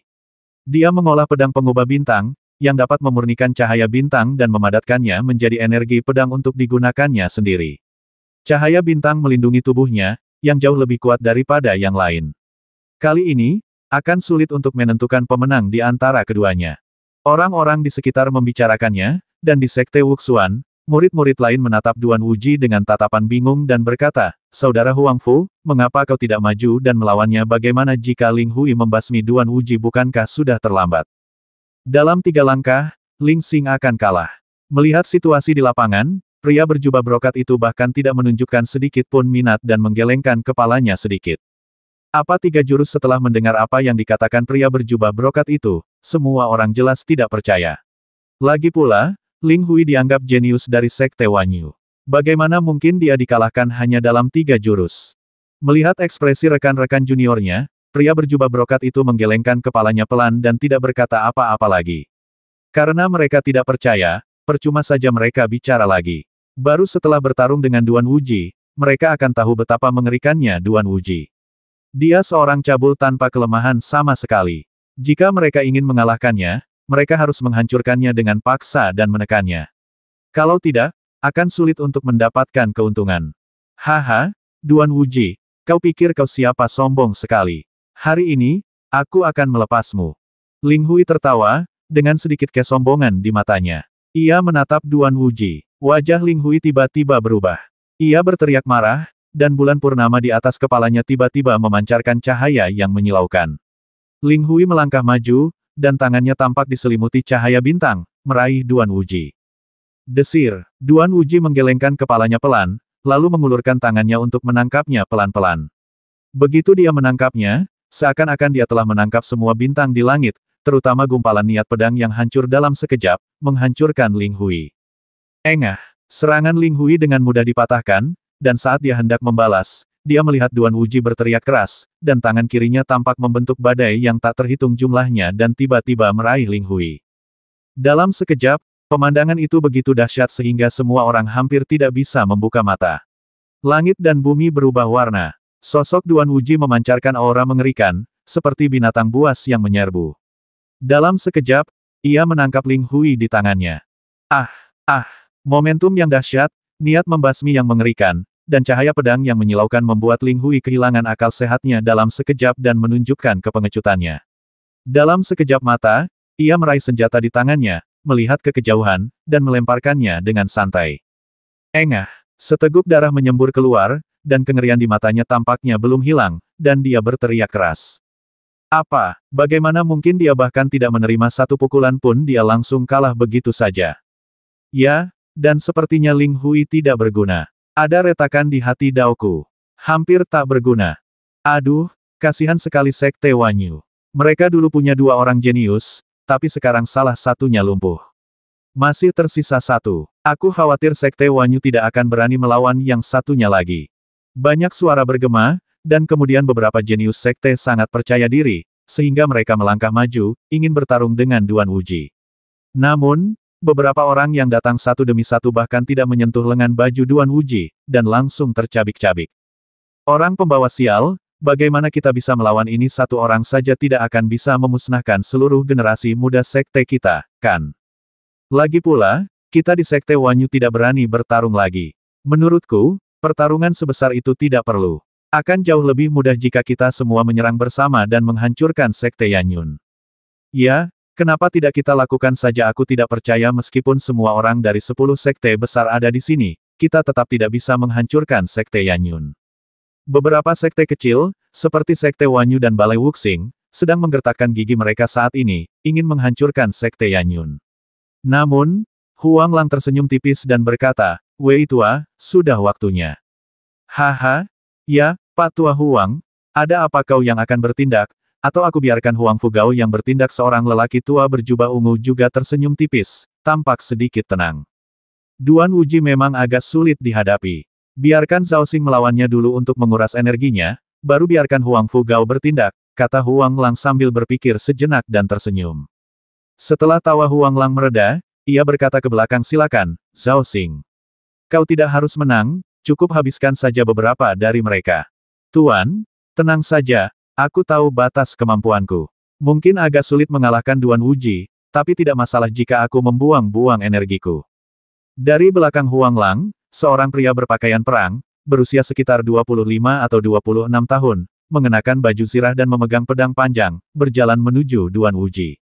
Ketika Zhao Xing muncul, beberapa orang berhenti berbicara dan mengalihkan pandangan mereka ke arena. Kekuatan Zhao Xing telah mencapai tingkat raja, dan niat pedangnya mewarisi cara membasmi kuno. "Duan Wuqi, ayolah." Zhao Xing dengan lembut menggerakkan pedang di tangannya, dan suara benturan pedang bergema di langit. Ia menatap Duan Wuji di depannya, matanya memancarkan semangat juang yang kuat, dan berteriak dengan tegas. Melihat Zhao Xing, Duan Wuji pun menyingkirkan kesombongannya, raut wajahnya menjadi sedikit serius, tangan kanannya menggenggam erat pisau emas di tangannya, melangkah maju, dan angin kencang bertiup, berpusat padanya, bagaikan pusaran badai, menyelimuti Duan Wuji. Ledakan, sosok Duan Wuji bagaikan anak panah tajam, melesat langsung ke arah Zhao Xing. Angin kencang bertiup di sekitarnya, dan mata Duan Wuji berkilat penuh niat membasmi.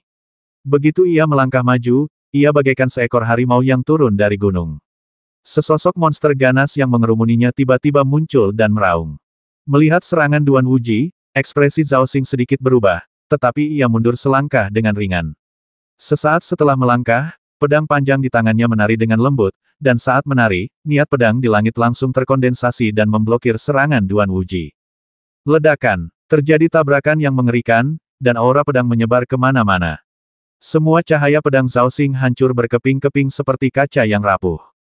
Sosok Duan Wuji berguling dan menerjang Zhao Xing. Hanya dalam beberapa menit, mereka berdua telah bertarung ribuan ronde, dan wajah Zhao Xing sedikit pucat. Dengan kekuatan pedang yang mendesaknya, ia sama sekali tidak memiliki keuntungan. Untungnya, ia hanya perlu melahap Duan Wuji. Segel Ibel sedang mengamuk. Pada saat ini, Duan Wuji menebas dengan pedangnya, dan pada saat tebasan itu, tangan kirinya tiba-tiba mengembun menjadi pasir dan batu yang beterbangan tak terhitung jumlahnya, dan seluruh tanah tampak tersedot bersama dan retak, dan matahari bundar di atas langit juga terhalang, dan langit seketika menjadi gelap. Ledakan, tangan kiri Duan Wuji bagaikan telapak tangan raksasa, mencengkeram Zhao Xing. Namun, Zhao Xing jelas tidak lengah. Melihat kekuatan yang melahap ini, dan hantu-hantu ibel yang berkumpul di sekitarnya, Zhao Xing pun berteriak pelan teknik pedang Haoran. Berdengung, berdengung. Yang terlihat dari tubuh Zhao Xing hanyalah sinar keadilan. Seluruh langit tiba-tiba terbuka ketika awan ibel memenuhi udara. Awan ibel yang tak terhitung jumlahnya, dengan teriakan Zhao Xing yang dalam, langsung berubah menjadi abu. Pedang panjang itu otomatis mengeluarkan suara pertengkaran, dan pada saat menebas, seolah-olah serangkaian sosok Konfusianisme menginjak ujung pedang, menghasilkan suara yang nyaring. Semangat lurus yang terpancar dari suara-suara Konfusianisme ini juga sedikit menunda serangan Duan Wuji untuk sesaat. Hancurkan untukku. Melihat serangan telapak tangan itu sia-sia, Duan Wuji tidak terburu-buru. Ia malah berhenti menggunakan telapak tangan dan tiba-tiba mengepalkan pedang panjang itu dengan kedua tangan. Cahaya terang menerangi seluruh langit dalam sekejap. Saat pedang panjang itu membelah langit, kekuatan bintang yang tak terhitung jumlahnya diam-diam melekat padanya, yang membuat niat pedang itu beberapa kali lebih kuat hanya dalam beberapa tarikan napas. Ledakan, ledakan, ledakan. Serangan kedua pria itu hampir menembus ruang. Di sekitarnya, niat pedang dan pisau saling bertabrakan dengan sengit. Gumpalan niat pedang dan pisau menyebar ke segala arah.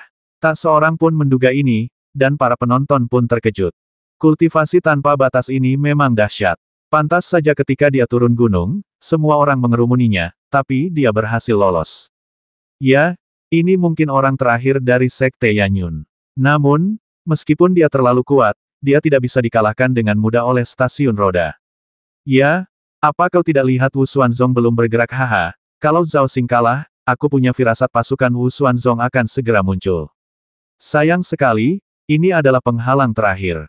Semua orang melihat kekuatan Duan Wuji, menggelengkan kepala sedikit, dan mendesah diam-diam. Pada saat ini, tatapan tajam melintas di mata Duan Wuji. Ia melangkah maju dan menatap niat pedang Zhao Xing, sangat liar. Ia tidak lagi melindunginya dan langsung menerjang maju. Engah, pedang Zhao Xing menusuk dada Duan Wuji dengan bersih dan rapi, membuat Zhao Xing diam-diam berteriak ketakutan. Ia ingin menarik pedangnya dan mundur, tetapi sudah terlambat. Pada saat ini, wajah Duan Wuji menunjukkan sedikit keganasan, dan tangan kanannya langsung menghantam Zhao Xing. Engah, di bawah tatapan ngeri Zhao Xing, kepala Zhao Xing langsung hancur berkeping-keping, dan seluruh tubuhnya jatuh terbanting ke tanah. Wajah Duan Wuji juga sedikit pucat. Ia menghunus pedang panjangnya, dan darah menyembur keluar. Namun, Duan Wuji tampak sangat haus darah, dengan wajah yang mengerikan dan mengerikan. Tangan kanannya sudah berlumuran darah. Ia memandang orang-orang dari 10 sekte besar dan mencibir, siapa lagi yang datang. Darah masih menetes dari dadanya, dan tubuhnya sedikit gemetar, tetapi ia tidak jatuh. Ia tampak sangat garang, dan begitu saja, ia diam-diam menatap 10 sekte besar. Suasana hening sejenak. Di sekte Yanyun, raut wajah Mo Qingfeng yang menua tampak hampir menangis, tetapi ia tidak mengatakan apa-apa. Yan Qitian, Li Qi, dan yang lainnya di belakangnya, menatap kakak senior mereka dengan air mata berlinang. Namun, mereka tidak mengatakan apa-apa. Kakak tertua saat ini hampir menjadi penghalang terakhir. Semua orang tahu bahwa Sekte Yanyun pasti akan kalah hari ini. Beberapa murid luar dan dalam mungkin tidak mampu menahan tekanan dan ingin pergi. Namun, mereka adalah murid sejati yang tumbuh di Sekte Yanyun dan telah memutuskan untuk bertarung sampai mati bersama Sekte Yanyun. Berjuang sampai mati, jangan pernah mundur. Mo Qingfeng meraung ke langit, air mata mengalir di wajah tuanya, lalu tiba-tiba duduk bersila. Para murid Sekte Yanyun di belakangnya semua duduk tegak, menatap kakak senior yang terhuyung-huyung, dan meraung dengan keras. Sekte Yanyun, kami tidak akan berhenti sampai mati, dan kami tidak akan mundur. Haha, apapun rencanamu, kalau mau bertarung 1 lawan 1, Sekte Yanyunku akan menemanimu. Kalau mau mengepung, silakan saja. Monster ganas di belakang Duan Wuji berkumpul di belakangnya saat ini, meraung tanpa henti. Setelah mendengar apa yang dikatakan oleh ketua sekte dan banyak murid lainnya, Duan Wuji bertekad untuk mati. Pada saat ini, Wei Ze, tetua sekte Wuxuan, menggelengkan kepalanya sedikit. Huang Fu, suruh dia pergi. Pria berjubah brokat, Huang Fu Gao, berjalan pelan menuju lapangan. Melihat Duan Wuji yang garang, Huang Fu Gao menggelengkan kepalanya pelan. Duan Wuji, kuakui kau memang lebih kuat dariku, tapi hari ini, kau harus mati. Maafkan aku. Huang Lang menggertakkan giginya dan menatap Duan Wuji dengan ekspresi yang sangat garang. Saat ini, ia telah memutuskan bahwa setelah membasmi Duan Wuji, semua murid akan bersatu dan memusnahkan seluruh sekte Yanyun. Huang Fu Gao, berhenti bicara omong kosong. Jika kau ingin menguasai gunung Yanyun kami dan menghancurkan sekte Yanyun kami, kau harus melewatiku. Duan Wuji menatap Huang Fu Gao dan berteriak dingin. Ekspresinya sangat garang. Pedang panjang di tangannya memancarkan cahaya menyilaukan dan menebas Huang Fu Gao. Pada saat ini, sebuah buku surgawi diam-diam muncul di dahi Huang Fu Gao. Ledakan, cahaya yang menyilaukan itu ditelan oleh buku surgawi, dan kemudian, formasi pembasmian yang tiada taraf jatuh dari buku surgawi dan menyelimuti Duan Wuji. Dah. Saat Duan Wuji memotong formasi pembasmian yang tiada taraf ini, dia melihat kitab surgawi sekali lagi memancarkan cahaya bintang yang tak berujung, dan cahaya bintang yang tak berujung itu bagaikan formasi pembasmian dengan 7 bintang berjajar, semuanya menghancurkan Duan Wuji. Huang Fu Gao memang sangat kuat. Kitab surgawi kuno yang diperolehnya telah menyatu dengan pikirannya. Berbagai formasi pembasmi telah diluncurkan secara bersamaan. Jika Duan Wuji tidak terluka, ia mungkin masih bisa melawan. Namun, saat ini, mungkin sulit bagi Duan Wuji untuk melawan. Benar, selanjutnya, kita bisa membahas pembagian keuntungan Yanyunmen. Haha, benar sekali, Duan Wuji pasti akan mati. Aduh, sungguh disayangkan. Jika Duan Wuji bersedia mengabdi pada sekte Wuxuan kita, hal ini tidak akan terjadi. Orang-orang di bawah memperhatikan situasi di lapangan, tetapi mereka semua menunjukkan kelegaan di mata mereka dan berbicara. Saat itu, ketika Huang Fu Gao melihat Duan Wuji menghancurkan formasi pembasmi 7 bintangnya, ia berteriak dengan marah. Tuan besar melawan tripod dan menyapu bersih ketiga pasukan dengan kekuatannya. Setelah teriakan marah Huang Fu Gao, sebuah tripod raksasa muncul dari kitab surgawi. Saat tripod itu muncul, seluruh ruang seolah tak mampu menahan gravitasi sebesar itu dan meledak dengan suara keras. Engah. Suara ledakan mengerikan memenuhi udara, dan Duan Wuji, yang menatap kuali raksasa itu, meraung tanpa henti. Namun, energi sejatinya hampir habis, dan segel sihir yang ingin dipadatkannya tidak dapat dibentuk, sehingga ia terpaksa menebasnya dengan satu pedang. Ledakan. Tripod yang berputar kencang itu menjatuhkan Duan Wuji dengan suara keras, dan tripod yang besar itu menekan ke arah Duan Wuji. Ledakan. Tripod ilusi itu langsung menghantam Duan Wuji ke tanah. Semua orang bahkan bisa mendengar suara tulang patah. Ketika tripod ilusi itu menghilang, Duan Wuji, yang keluar dari lubang, tidak lagi dikenali sebagai manusia. Tidak ada level. Mo Qingfeng berteriak dengan suara berat. Kakak, mata Yan Qitian juga memancarkan warna merah, dan dia berteriak dengan marah. Engah. Duan Wuji tiba-tiba menyemburkan darah, tetapi ketika ia menoleh ke belakang, ia menunjukkan senyum di wajahnya yang berdarah. Namun, banyak murid perempuan sekte Yanyun tak kuasa menahan tangis. Aduh, Duan Wuji, akui saja kekalahanmu. Sekte Yanyunmu sudah tamat. Kenapa kau harus mati bersama mereka? Huang Fu Gao menatap Duan Wuji, mendesah dalam hatinya dan berkata kepada Duan Wuji. Haha, Huang Fu Gao, hanya karena ucapanmu, aku tidak menyelamatkanmu dengan sia-sia. Namun, kau dan aku punya tugas masing-masing, tidak ada yang perlu dikatakan. Apa kau tidak berpikir aku, Duan Wuji, sudah kalah? Duan Wuji terkekeh dan tiba-tiba memuntahkan seteguk darah, diikuti batuk hebat bercampur serpihan dalam yang tak terhitung jumlahnya. Namun, momentum Duan Wuji justru semakin kuat. Menatap Huang Fu Gao, momentumnya kembali mencapai puncaknya hanya dalam sekejap. Huang Fu Gao, ayo, kita bertarung dengan baik. Sudah kukatakan sebelumnya, Sekte Yanyun adalah rumahku, Gunung Yanyun adalah rumahku, aku ingin melindungi rumah ini demi pamanku. Pamanku pasti akan kembali, dia pasti akan kembali. Sebelum itu, jika ada yang ingin mengganggu sekte Yanyunku, aku pasti akan berjuang demi pamanku. Duan Wuji berkata, dengan kilatan cahaya di matanya, seolah-olah itu adalah pantulan masa lalu, menatap Huang Fugao dan berteriak keras. 990.